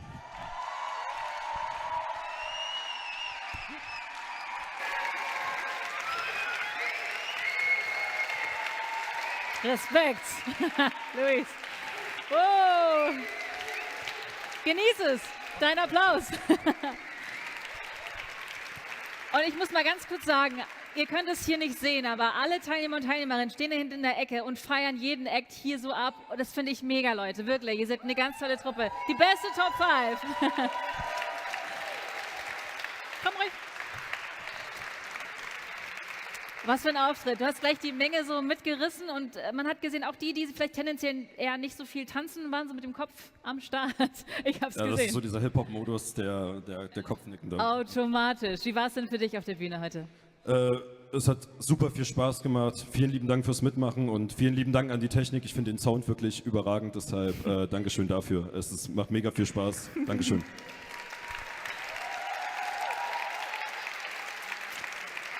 Natalie, now it's your turn. Du bist an der Reihe, Natalie, stellvertretend für die Jury. Was sagst du zu dem Auftritt? Bro. Ernsthaft, das war richtig, richtig cool. Die Performance, die Energie, die du da reingebracht hast und von Songwriterin zu Songwriter ganz offensichtlich. Riesenkompliment, weil inhaltlich, das ist richtig krass, was du da schreibst, vor allem in dem Alter. Ich habe schon ganz andere Sachen von Elternleuten gehört.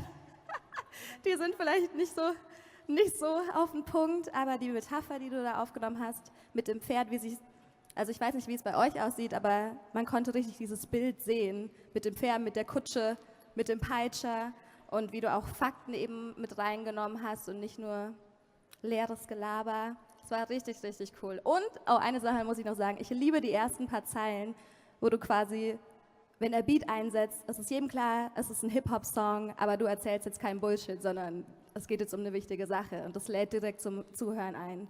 Mega, mega Performance. Dankeschön. Danke für das Feedback. Nios!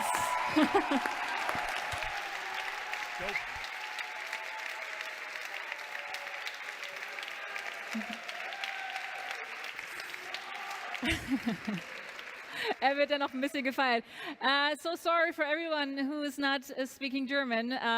We will have the live stream later on the website with English subtitles, so there you can have a look at the feedback of the jury. I'm not able to say everything in English, because the time is running and now the jury has to decide. Ihr könnt euch wahrscheinlich vorstellen, warum die Top 5 Kandidaten, Kandidatinnen heute hier auf der Bühne waren, weil das großartige Songs sind.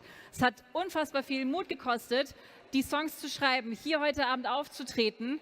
Und jetzt wird es richtig schwer für die Jury, denn ihr könnt die fast gar nicht vergleichen, weil die Songs so unterschiedlich sind und darum geht es gar nicht. Deshalb sagen wir immer, das sind alles Gewinnersongs hier. Alle sind für sich gut. Es geht halt um den eine Weltsong diesen Jahres, die Hymne des diesjährigen Song Contests. Deshalb wird die Jury sich jetzt ein paar Minuten zurückziehen. Wir machen deshalb eine 10-minütige Pause. Das heißt, euer Moment, kurz was zu trinken, was zu snacken. Wir haben Brezel, wir haben Getränke. Wir melden uns gleich, ich sage euch rechtzeitig Bescheid. We need to take a little break, 10 minutes for the jury. So grab a drink, grab a snack.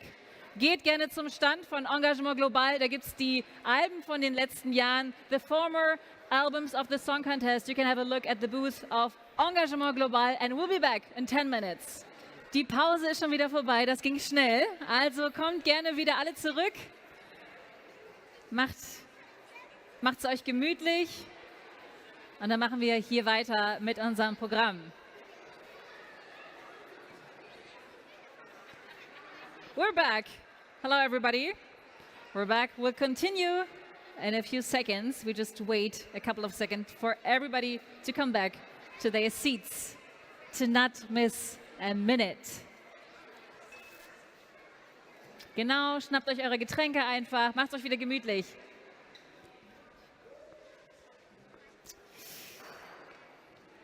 Es wäre kein echtes Finale, wenn wir die Entscheidung nicht ein bisschen herauszögern würden.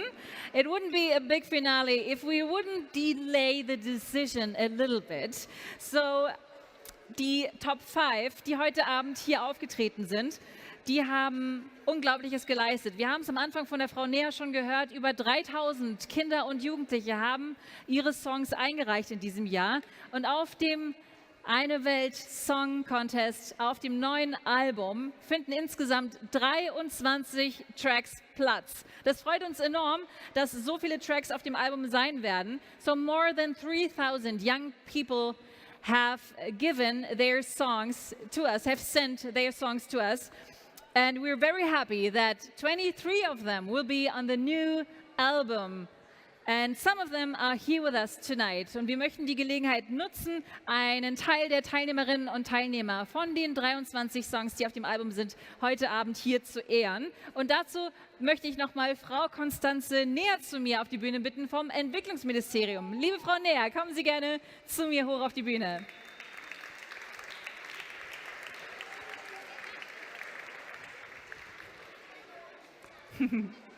Frau Neher, wie hat Ihnen der Abend bisher gefallen? Ich bin ganz beeindruckt und auch noch so ein bisschen ergriffen, Ja. weil ich fand, die ganzen 5 Songs, die waren wirklich wahnsinnig beeindruckend. Und jetzt, wo ich euch noch mal live erlebt habe und so ausdrucksstark, wirklich toll. Der Live-Moment, der macht echt noch mal einiges aus. Ich möchte nicht in der Haut der Jury sitzen, deshalb geben wir dir noch kurz einen Moment. Aber wollen wir anfangen mit der Ehrung? Ja. Der 23. Gerne. Wie gesagt, immer stellvertretend, das ist nicht immer die ganze Truppe heute Abend hier, aber einige davon. Ich komme mal rüber und nehme schon mal die Urkunden entgegen. Wir fangen an, und zwar mit der ersten Gruppe, und das sind die User-Voting-Gewinner Nossa Musica.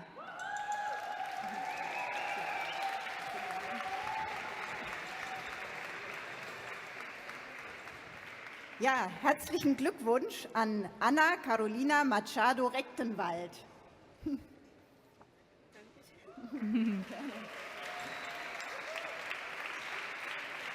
Dann habe ich Isabella Machado Rechtenwald. Ist sie hier? No? Ja, you can take it. You can take it. And Joao Pedro Franco Machado. Herzlichen Glückwunsch. The winner of the user voting. Good job. Thank you. Alrighty. Dann machen wir direkt weiter und zwar mit der Truppe mit dem besten Songtext. Hier ist X5.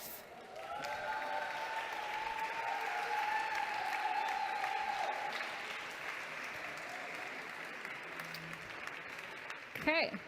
X5, we need you guys on stage. Ihr seid jung und schnell. Kommt hoch zu uns. Wow, endlich mal ein paar Jungs. Jawohl. Super. X5. Hallo.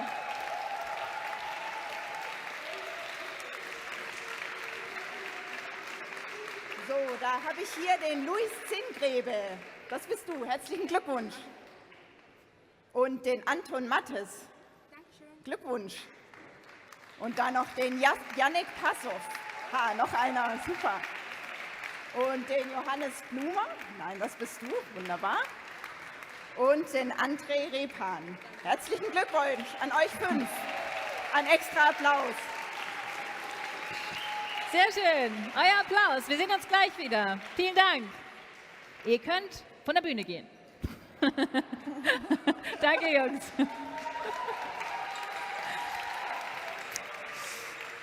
Und wir machen weiter mit Dreams.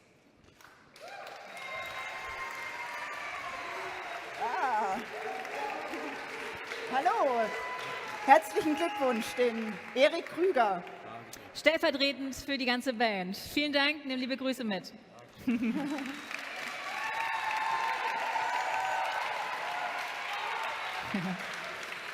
Und es geht direkt weiter, und zwar mit Nelisa.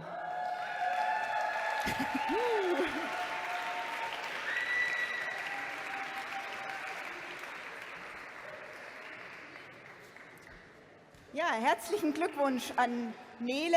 Und den Nachnamen spare ich mir, das ist zu kompliziert. Lofrute. Lofrute. Herzlichen Glückwunsch. Glückwunsch, Nele.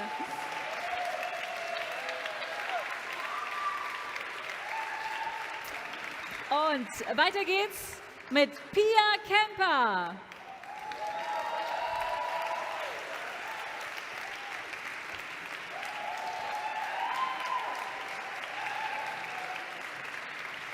Herzlichen Glückwunsch, Pia Kemper. Auch auf dem Album. Großen Applaus, Pia.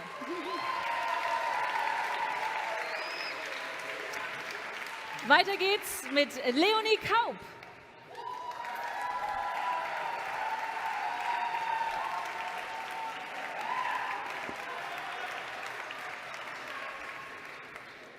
Auch an dich, herzlichen Glückwunsch. Ein Platz auf dem Album. Zu Recht. Weiter geht's mit One Day Left. Das sind wieder ein paar mehr. Ja, sehr schön.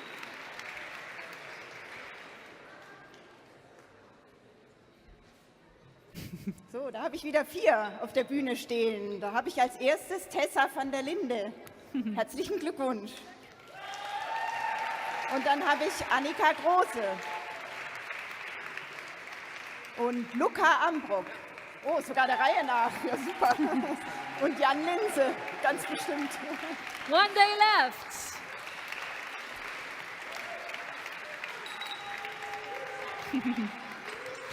Ich habe es euch am Anfang gesagt, ihr müsst viel klatschen heute. Danke fürs Durchhalten.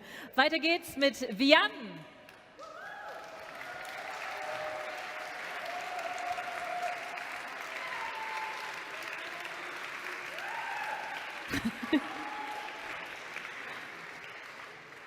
Herzlichen Glückwunsch an Jan Elle.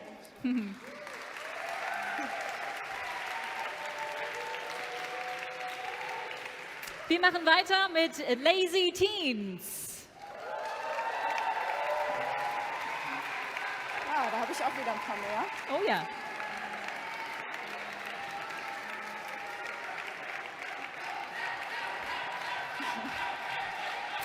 Das gibt super viel Applaus. Sehr gut. Da habe ich als erstes den Ole Klausnitzer. Herzlichen Glückwunsch. Und dann die Henja Klausnitzer. Ah. Und die Lucy Krienke. Wunderbar. Und Täve Grottke. Und dann noch den Lennart Richter. Herzlichen Glückwunsch an euch 5. Lazy Teens. Als nächstes können sich die fetten Boxen schon mal auf den Weg machen. Kommt hoch zu uns.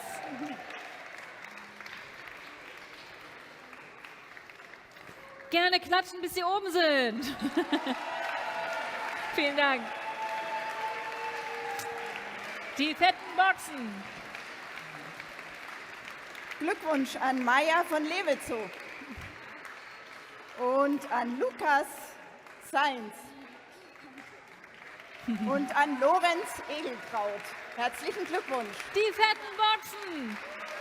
Danke euch.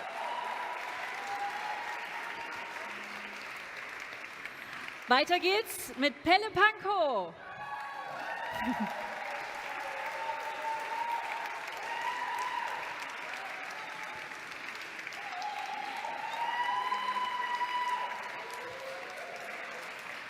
Hallo ihr zwei.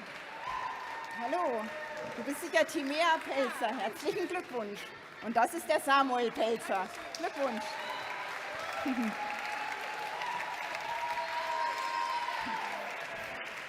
Und weiter geht's mit Mathilda Ghetto.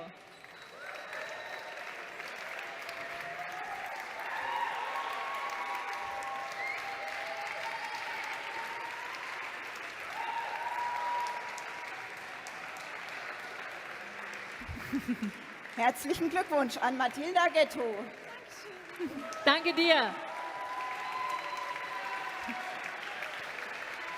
Weiter geht's mit den Betty Devils.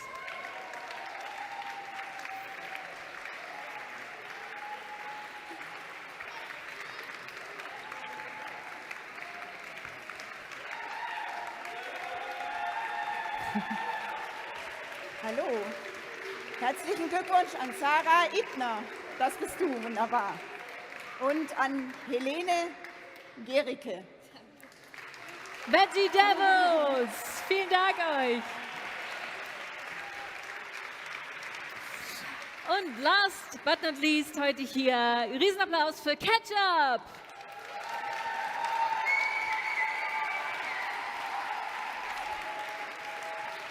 Oh, ich bin gerade pissig.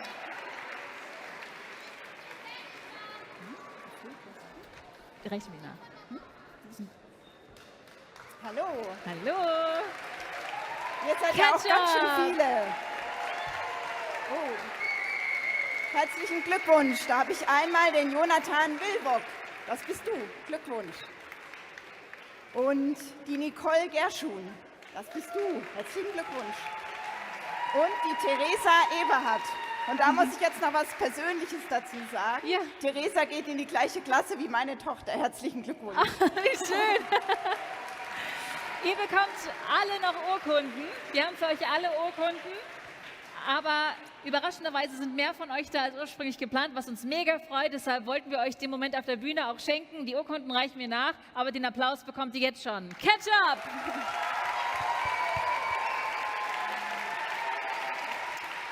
Vielen, vielen Dank, Frau Neher. Vielen Dank.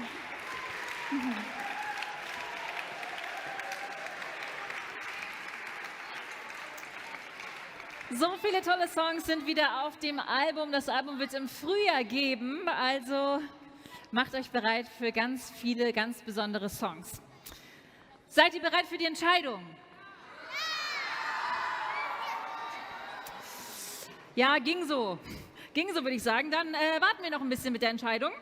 Bevor Bevor unsere Jury das allererste Mal zusammenkam, um eben diese 23 Titel auszusuchen, ging es um das Online-User-Voting. Das habt ihr vielleicht auf Social Media gesehen, auf der Internetseite. Alle wollten eure Votes haben und es gibt einen Gewinner. Wir hatten sie gerade eben schon hier auf der Bühne. You all campaigned for votes to win the user voting and one group won. We already saw them on stage. Die sind heute hier, sie sind weit gereist. Riesenapplaus für Nossa Musica aus Brasilien.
Recursos naturais são pra todos, mas a ganância que não cessa nos torna irracionais. Irracionais.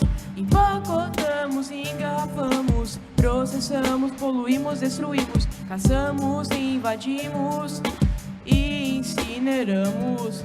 Barragens a se romper, incêndios no Pantanal, manchas de óleo por todo o litoral. A ordem é prevenir pra não remediar. Assassinos em série sem exploração, devastando biomas sem qualquer preocupação. Sem qualquer preocupação. Sem qualquer preocupação. Sem qualquer preocupação. Lamentável o consumo irresponsável, luxuoso, caviar, a cruel pesca de sujão. O recurso necessário para quilos de arroz e feijão, dispensados em poucas gramas de pura ostentação. De pura ostentação. De pura ostentação. De pura ostentação. Neste ciclo incansável não há tempo pra pensar. Para aqueles que virão, o que restará? Enquanto meu discurso imperar, o esforço do nós nada nunca alcançará. Neste ciclo incansável não há tempo pra pensar. Para aqueles que virão, o que restará? Enquanto meu discurso imperar, o esforço do nós nada nunca alcançará. Repensar, recusar, reduzir, reciclar, reutilizar. Repensar, recusar, reduzir, reciclar, reutilizar. Repensar, recusar, reduzir, reciclar, reutilizar. Repensar, recusar, reduzir, reciclar, reutilizar. Neste ciclo incansável não há tempo pra pensar. Para aqueles que virão, o que restará? Enquanto meu discurso imperar, o esforço do nós nada nunca alcançará. Neste ciclo incansável não há tempo pra pensar. Para aqueles que virão, o que restará? Enquanto meu discurso imperar, o esforço do nós nada nunca alcançará. Repensar, recusar, reduzir, reciclar, reutilizar. Repensar, recusar, reduzir, reciclar, reutilizar. Repensar, recusar, reduzir, reciclar, reutilizar. Repensar, recusar, reduzir, reciclar, reutilizar.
wait, don't go away.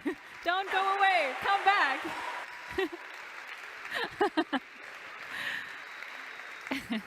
Hey. Don't go, don't leave. So, muito obrigada. Parabéns for the win of the user voting. My Portuguese is non-existent. But yeah, we can talk in Spanish if you want. No? Okay, sorry. Little bit later probably. Amazing. Thank you for coming all over from Brazil. Extra aus Brasilien hergekommen. Sie sind die Gewinner des User Votings. Nossa Musica. How did you like it here? How did you like it here on stage? Like it. Yeah. Good? Sorry, what? ¿Te gustó aquí en la Yes. plataforma? Did they like it to be here in Germany on stage tonight? É muito bom estar aqui pela oportunidade de poder participar desse concurso. Eu vou falando de tudo. Es ist sehr gut hier zu sein und diese Chance zu haben, in diesem Wettbewerb mitzumachen.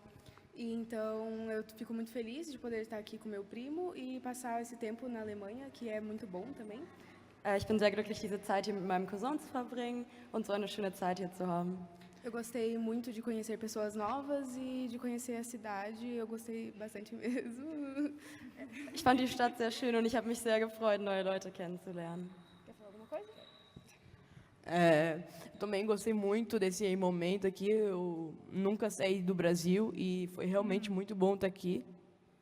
Ich habe mich sehr gefreut, hier zu sein. Ich war vorher noch nie außerhalb von Brasilien und bin zum ersten Mal in einem anderen Land. Das hat mir sehr gefallen.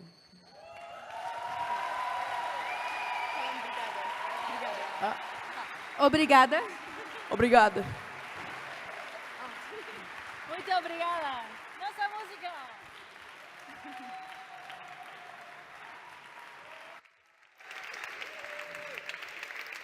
Und genau dafür steht auch genau dieser Song Contest. Es geht nicht nur um die Beiträge aus Deutschland, sondern wirklich auf internationaler Ebene. The Song Contest is not only significant in Germany, but on an international scale. So we are very happy to have so many contestants from all over the world. Zum Beispiel gab es in dieser Runde Teilnehmerinnen und Teilnehmer aus Kenia, aus Marokko, aus Thailand, den Philippinen oder Indien und eben sogar ein Team aus Brasilien, das es hierher geschafft hat.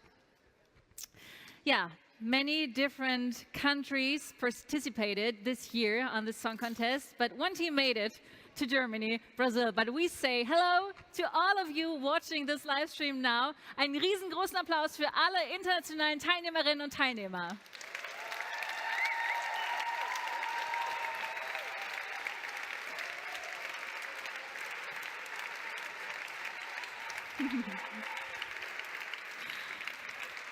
Und das ist auch eine Sache, die uns extrem am Herzen liegt. Das ist heute natürlich ein Highlight, diese Show heute mitzuerleben, mit euch allen auf so einer großen Bühne zu stehen. Aber die Reise unserer Teilnehmerinnen und Teilnehmer endet nicht hier. Sie werden den Song nochmal professionell aufnehmen, ein Musikstudio. Außerdem verbringen sie sehr viel Zeit mit den anderen Teilnehmerinnen und Teilnehmern, lernen sich kennen, vernetzen sich, tauschen sich aus. Und auch das ist uns bei dem Song Contest natürlich sehr wichtig. The show tonight is obviously a highlight, but the trip doesn't end here. The journey of all participants doesn't end here. They get to know each other better. They learn from each other. This song contest is about community, about networking, and we're very happy to have so many great people here. Wir möchten euch aber trotzdem in einem kurzen Einspieler zeigen, welche internationalen Bands und Einzelkünstlerinnen und Einzelkünstler teilgenommen haben. Deshalb kommt hier für euch jetzt ein kleiner Trailer und ihr seid noch ein allerletztes Mal heute dran. 3, 2, 1.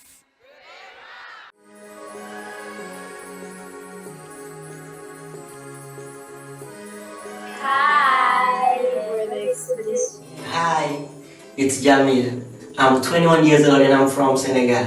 Hello. Hello, everyone. Hello from Morocco to Germany. Hello, everyone. Hello from Morocco to Germany. My name is Selma. And I'm part of the Moroccan-German group Dreams. The main purpose of the video is just to talk about why we made Year One as a song contest.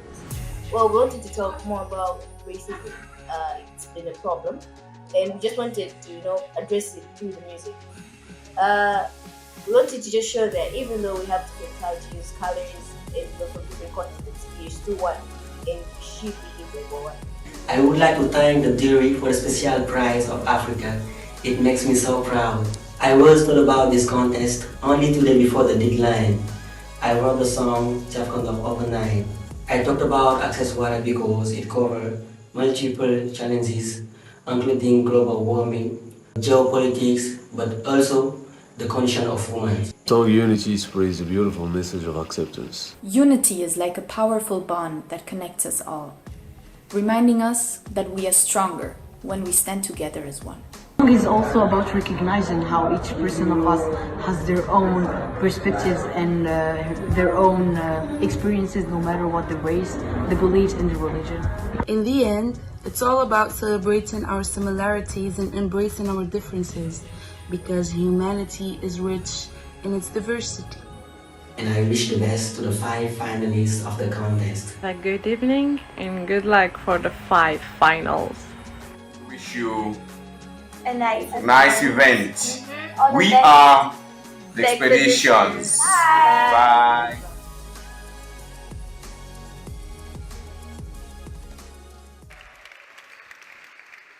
So thank you for the beautiful messages, lots of love from us. Thank you so much. We think of you tonight. 2015 fand der erste Song Contest dieser Art statt. Ich kann mich noch sehr, sehr gut daran erinnern, auch an den damaligen Gewinner. Er ist heute hier und hat seinen damaligen Gewinnersong mitgebracht. So in 2015 there was the first song contest. I can remember the winner of this first song contest. He's here today. He has his song, his first winner song. He will perform it now on stage. Also in diesem Jahr ist er sogar Pate des Wettbewerbs. Deshalb freue ich mich ganz besonders. Großen Applaus für André Fischer und seinem Song Augen auf.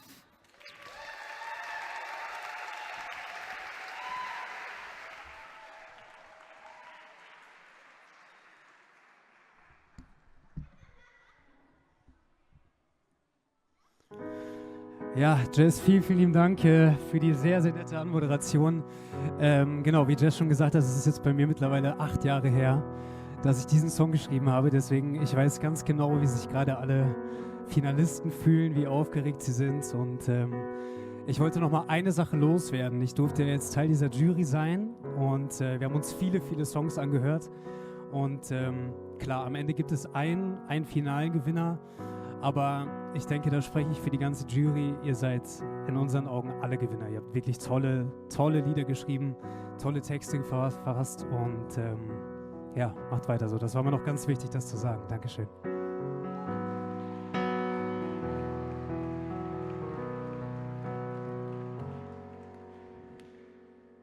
Sind wir der Tropfen auf dem heißen Stein oder der das Fass zum Überlaufen bringt? Sind wir selbst das, was uns in die Knie zwingt? Wir sind bloß Gäste auf dieser Welt und unser Dasein ist vorübergehend. Der blaue Planet wird sich auch nach uns weiter drehen.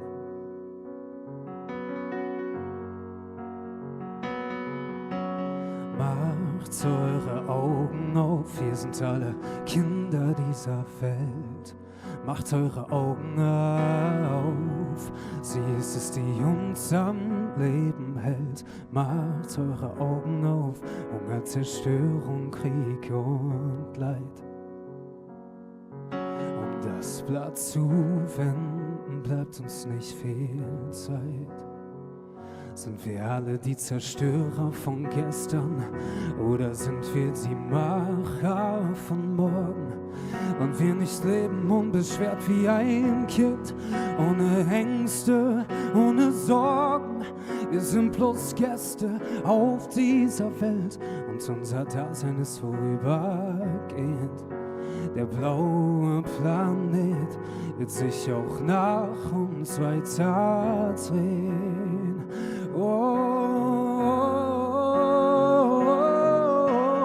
Macht eure Augen auf, wir sind alle Kinder dieser Welt. Macht eure Augen auf, sie ist es, die uns am Leben hält. Macht eure Augen auf, Hunger, Zerstörung, Krieg und Leid. das Blatt zu wenden, bleibt uns nicht viel Zeit. Wir sind nicht das Feuer, das zu Asche verbrennt. Wir sind das, was sich Leben nennt. Darum lasst uns gemeinsam in eine Zukunft gehen und nach vorne sehen. Macht eure Augen auf, wir sind alle Kinder dieser Welt. Macht eure Augen auf, sie ist es, die uns am Leben hält. Macht eure Augen auf, Hunger, Zerstörung, Krieg und Leid. Um das Blatt zu wenden, bleibt uns nicht viel Zeit. Bleibt uns nicht viel Zeit.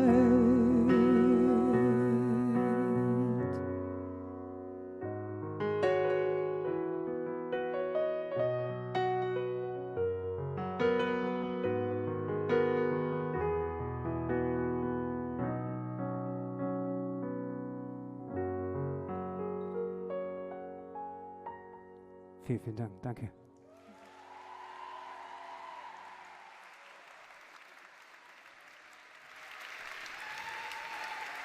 Hey André. Ich würde mal sagen, da hat die Jury damals einen ziemlich guten Job gemacht, dich auszusuchen. Hattest du gerade so einen kleinen Flashback hier? Definitiv, ja. Ja, da kommen ganz viele Erinnerungen hoch, wenn ich den Song wieder spiele. Also ja, damit verbinde ich viel. Das glaube ich. War ja auch für dich ein richtig toller Start. Bist du der Musik treu geblieben? Noch treuer. Also treuer als es überhaupt nur geht. Ja, klar. Mache ich nach wie vor sehr, sehr, sehr, sehr leidenschaftlich und mit ganz viel Herzblut. Das werde ich immer machen. Das freut uns. Du hast ja schon Möglichkeit gehabt, mit den heutigen Teilnehmerinnen und Teilnehmern zu sprechen. Wie ist es für dich, jetzt in ihre Gesichter zu schauen heute Abend? Wir gehen Spannend, weil ich sehe das Ganze jetzt natürlich aus einem anderen Winkel 8 Jahre später. Aber wie ich gerade schon gesagt habe, ich weiß ganz genau, wie sich alle fühlen. Und ich kann mich da sehr gut hineindenken, ja. Wie war es denn jetzt mal auf der anderen Seite zu sein? Für dich? Also erstmal eine Ehre, klar, weil es war für mich natürlich auch eine ganz, ganz spannende Geschichte, jetzt mal das Ganze aus einem ganz anderen Blickwinkel zu sehen. Ja. Und auch wenn mein Song jetzt 8 Jahre her ist, ist das natürlich immer noch ein sehr, sehr aktuelles Thema. Ja. Ne? Also dieses ganze Thema Eine Welt und was damit verbunden ist.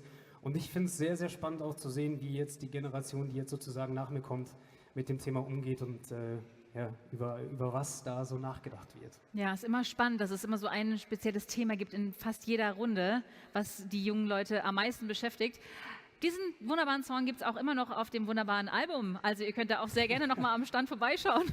Es lohnt sich. Immer noch ein wahnsinnig toller Song. Vielen Dank, dass du da bist. Vielen Dank für deine Unterstützung. Vielen, vielen Dank, Jess. André Fischer. Dankeschön. Danke.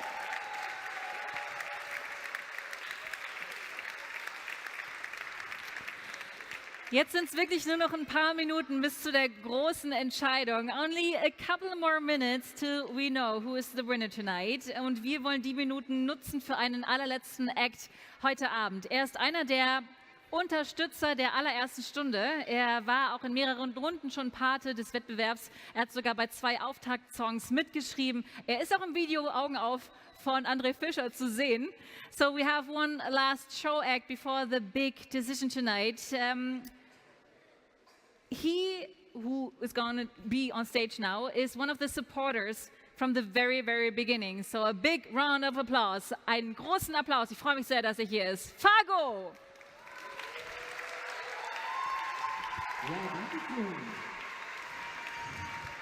Und einen wunderschönen Abend auch von mir. Ich weiß, ihr seid alle total geduldig und gleichzeitig auch nervös. Aber hier vorne die Reihen sind immer noch leer.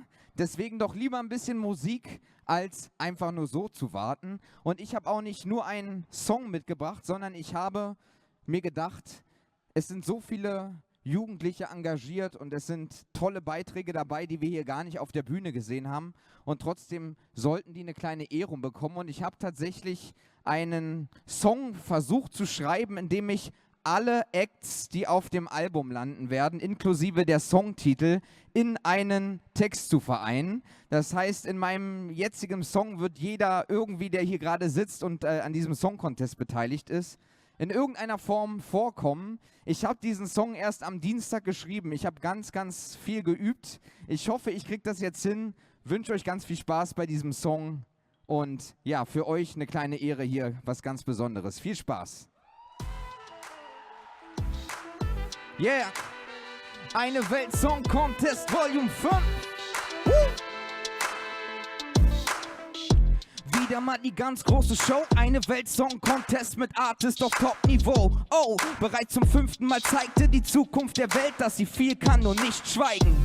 Denn wenn wir Jan singt, open up your eyes, dann weiß Nelisa schon längst, es ist Zeit. Und dann kommt da dieser Eindruck auf und der bleibt, dass uns nicht mehr viel bleibt. Also hört uns zu, so wie EGG Umweltrap.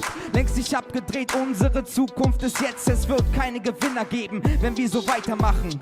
Darüber kann Ildiko längst nicht mehr lachen. Paradox, das findet auch Jamilan. Zu seinem Gitarrenklang singt jeder Tiafkan Docs. Shayla und Filou sind Kinder der Welt. Jemovic und die Achter werden zu gerne ein Marvel-Held.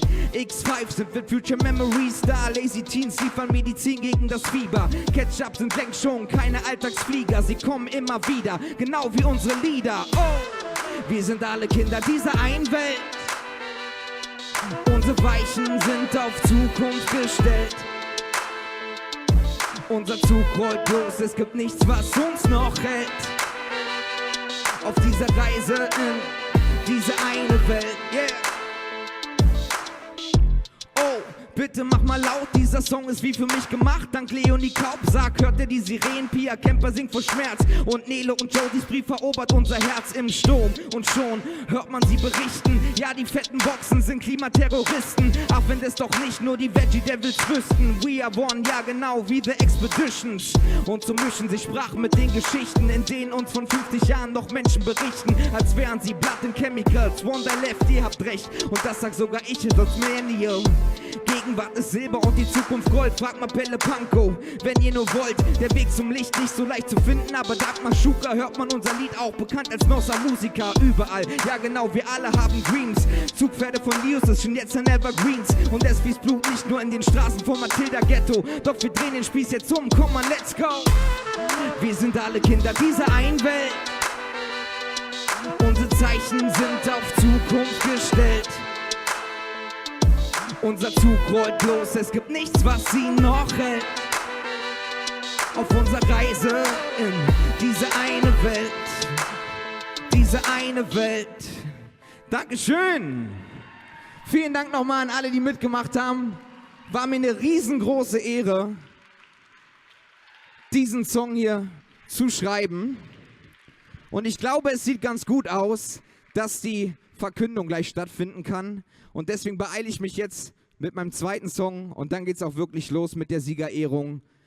Vielen, vielen Dank für alle, die das gemacht haben. Und ihr habt das gemacht, nicht nur, weil ihr tolle Musiker seid und engagierte Jugendliche, sondern weil ihr etwas in euch habt, was euch immer antreibt. Und das ist ein gutes Gefühl. Und mit gutes Gefühl möchte ich jetzt auch aufhören. Viel Spaß bei dem zweiten Song.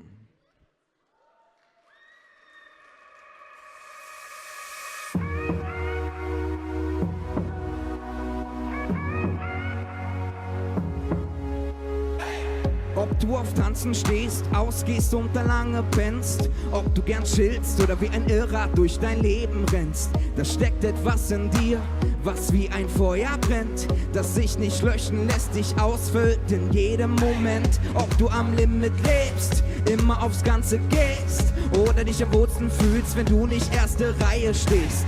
Du findest deinen Weg, wenn du dir selbst vertraust. Es wird passieren, wenn du dran glaubst. Und du brauchst nur ein gutes Gefühl dabei. Wenn du liebst, was du machst, kommt der Rest. Und du brauchst nur ein gutes Gefühl dabei. Wenn du liebst, was du machst, kommt der Rest schon von ganz allein.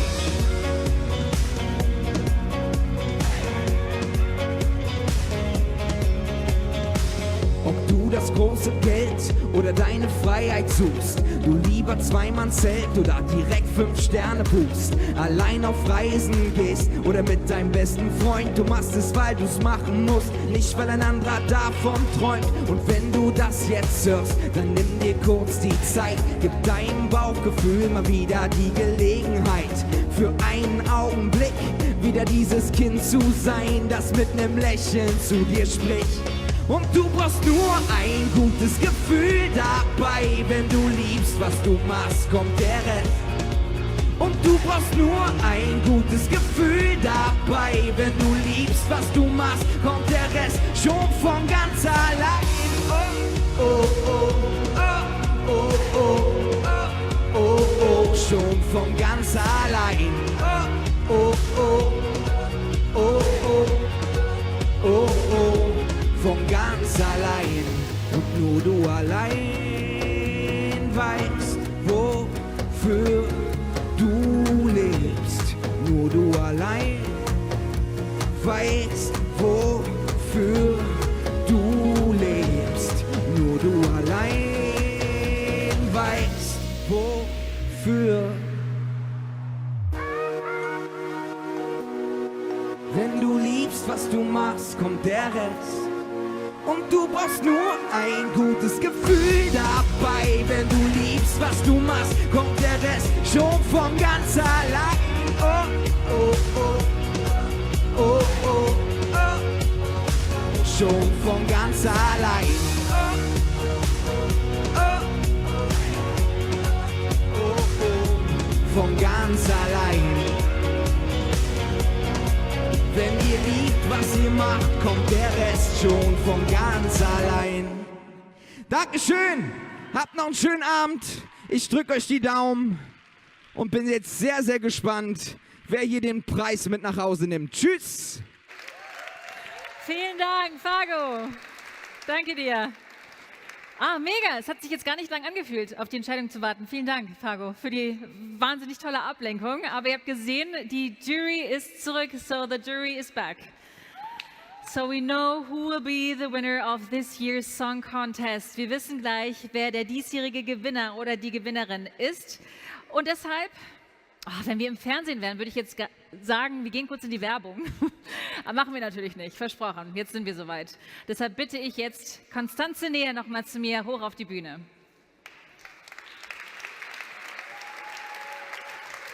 Direkt schon mit dem Umschlag. Liebe Constanze Näher, wir haben das heute schon ein paar Mal gehört. Und es ist wirklich nicht eine Floskel. Alle, die heute auf der Bühne waren, sind Gewinner und Gewinnerinnen des diesjährigen Song Contests. Das steht außer Frage. Aber ihr hattet die Qual der Wahl. Die Jury hatte die Qual der Wahl. Und ich bin jetzt auch ganz aufgeregt. Ich habe jetzt irgendwie die Qual, diesen Umschlag zu öffnen. Ich bin selber ganz aufgeregt. Und der Gewinner. Der Gewinner ist Kinder der Welt mit Sheila und Philo. Sheila! Unglaublich motiviert. Sheila und Philo! Herzlichen Glückwunsch! Kommt her zu uns!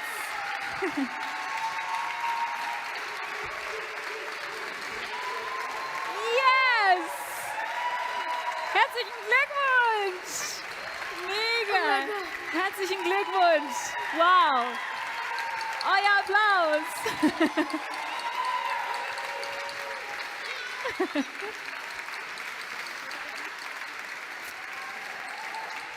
Wahnsinn! Und hier kommt noch was für euch. Jetzt kommt noch was ganz Großes für euch. Wow.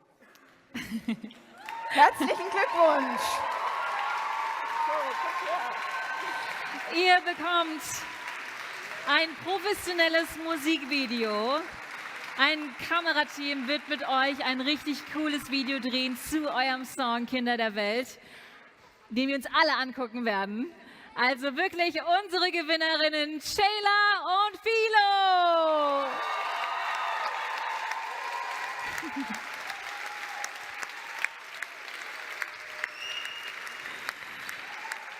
Da sind sie. Here they are, our winners, Sheila und Philo. Und jetzt bitte ich die gesamte Jury nochmal zu mir auf die Bühne. Kommt gerne alle hoch zu mir. Ja, ihr dürft gerne gratulieren. Nehmt euch die Zeit, natürlich.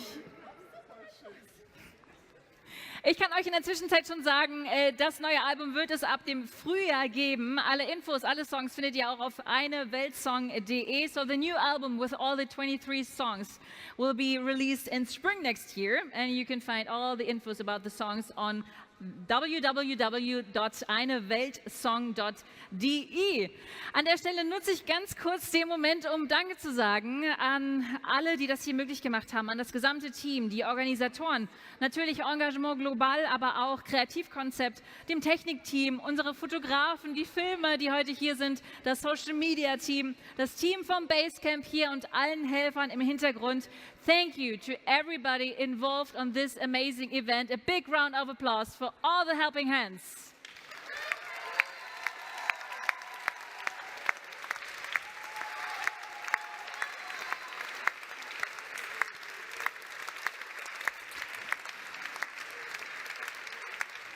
Der Livestream wurde aufgezeichnet, das heißt, ihr könnt ihn euch alle gerne im Anschluss nochmal anschauen. As I told you, we will have the Livestream available online, so you can re-watch it, even with English subtitles, for everybody to understand. So, und jetzt würde ich sagen, wollen wir den Gewinnersong doch nochmal hören. Also alle der Top 5, wenn ihr wollt, kommt ruhig auch noch hoch auf die Bühne. Unsere Top 5 Gewinnerinnen und Gewinner, kommt gerne mit dazu. Shayla und Philo, ich nehme euch mal den Gutschein ab, damit ihr freie Hände habt. Liebes Technikteam, wir brauchen eure Hilfe, denn wir wollen natürlich den Gewinnersong heute noch einmal hören und sehen hier auf der Bühne. Kommt gerne schön heran, feuert sie gerne mit an. Dankeschön an das Technikteam. Shayla und Philo werden hier beglückwünscht. Thank you very much from everywhere around the world. Thank you for watching. Have a great night and now enjoy this year's winner song from Shayla and Philo. Ihr zwei, noch einmal sammeln und wir tanzen alle mit. Wie ihr möchtet. Möchtest du lieber sitzen? Okay, es kommt der Hocker noch, natürlich.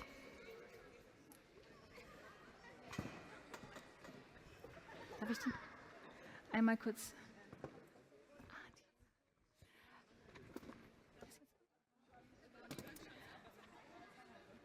Liebe Frau Neher, wir nutzen den Moment und wollen noch unsere Gewinnerinnen und Gewinner der Top 5 ehren. Wir haben auch für euch was, ihr Lieben. Ja. Auch für euch gibt es Preise. Wir starten mit der ersten. Es ist ein bisschen unhandlich, ehrlicherweise, aber Frau Neher, wir kriegen das hin. Wir starten mit Ildiko. Du bist auch wahnsinnig beeindruckend. Vielen Dank. Herzlichen Glückwunsch.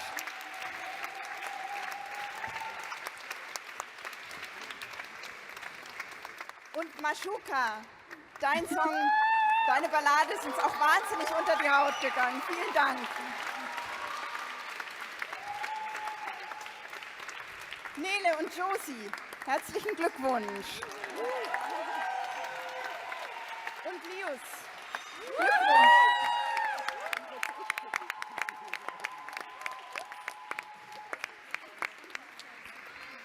Sehr schön. Verteilt euch gerne, geht ruhig ein bisschen hinter die beiden, hinter Shayla und Phil.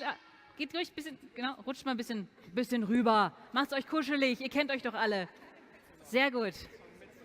Shayla und Philo, herzlichen Glückwunsch nochmal. Genießt es, wir freuen uns sehr für euch. Einen großen Applaus und viel Spaß mit Kinder der Welt.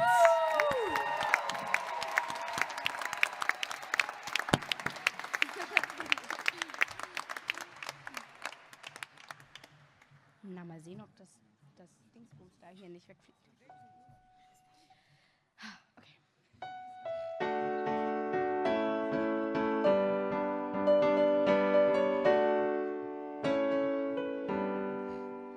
Bin geboren vor 10 Jahren in dieser wunderschönen Welt. Wachte auf mit dem Zwitschern der Vögel. Wie kann ich spielen und ein Kind sein, wenn ihr unsere Bitten nicht hört?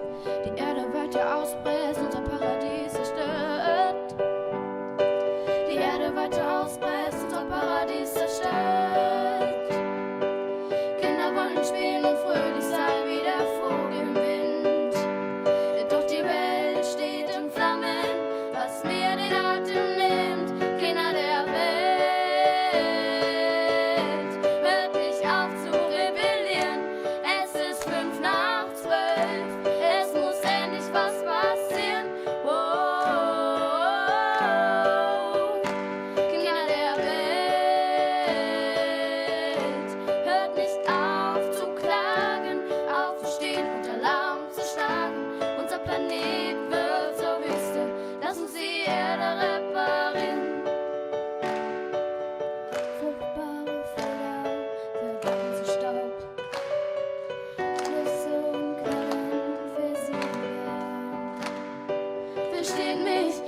ich den leeren Wort nicht mehr glaub. So viele Mächtige, die sich nur bekriegen. Millionäre der Welt, bitte hört doch, was ich sag. Eine tote Erde macht auch euch bitte an. Ihr habt es in der Hand, bitte nehmt euer Geld.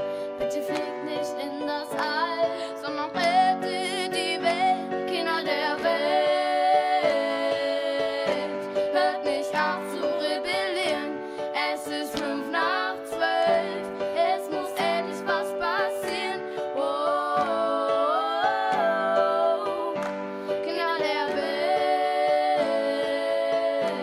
Hört nicht auf anzuklagen, bis Regierungen und Reiche reagieren. Nervt sie weiter mit euren Fragen, bis sie vor der Wahrheit kapitulieren. Die Erde ist unser einziges Haus. Hilft uns doch, ihre Wunden zu flicken. Müssen neu anfangen und sie wieder neu aufbauen. Wollen nicht an den Gift in ersticken. Seht ihr nicht, wie erschöpft und zerstört die Erde ist? Hey, ihr solltet sie euch doch nur beugen. Weißt du nicht, dass auch du nur ganz auf ihr bist? Soll sie bewahren für die Kinder von morgen. Kinder der Welt, hört nicht auf zu rebellieren. Es ist 11:55. Es muss endlich was passieren. Oh, Kinder der Welt, hört nicht auf zu klagen, aufzustehen und Alarm zu schlagen. Unser Planet wird zur Wüste, lass uns die Erde reparieren. Hört die Kinder der Welt, hört die Kinder der Welt, hört die Kinder der Welt,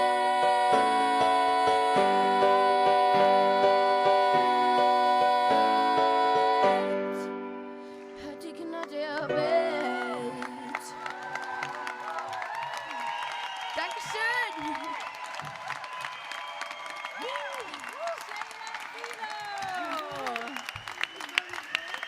Unsere Hymne. Es ist so toll, dass ihr alle hier seid.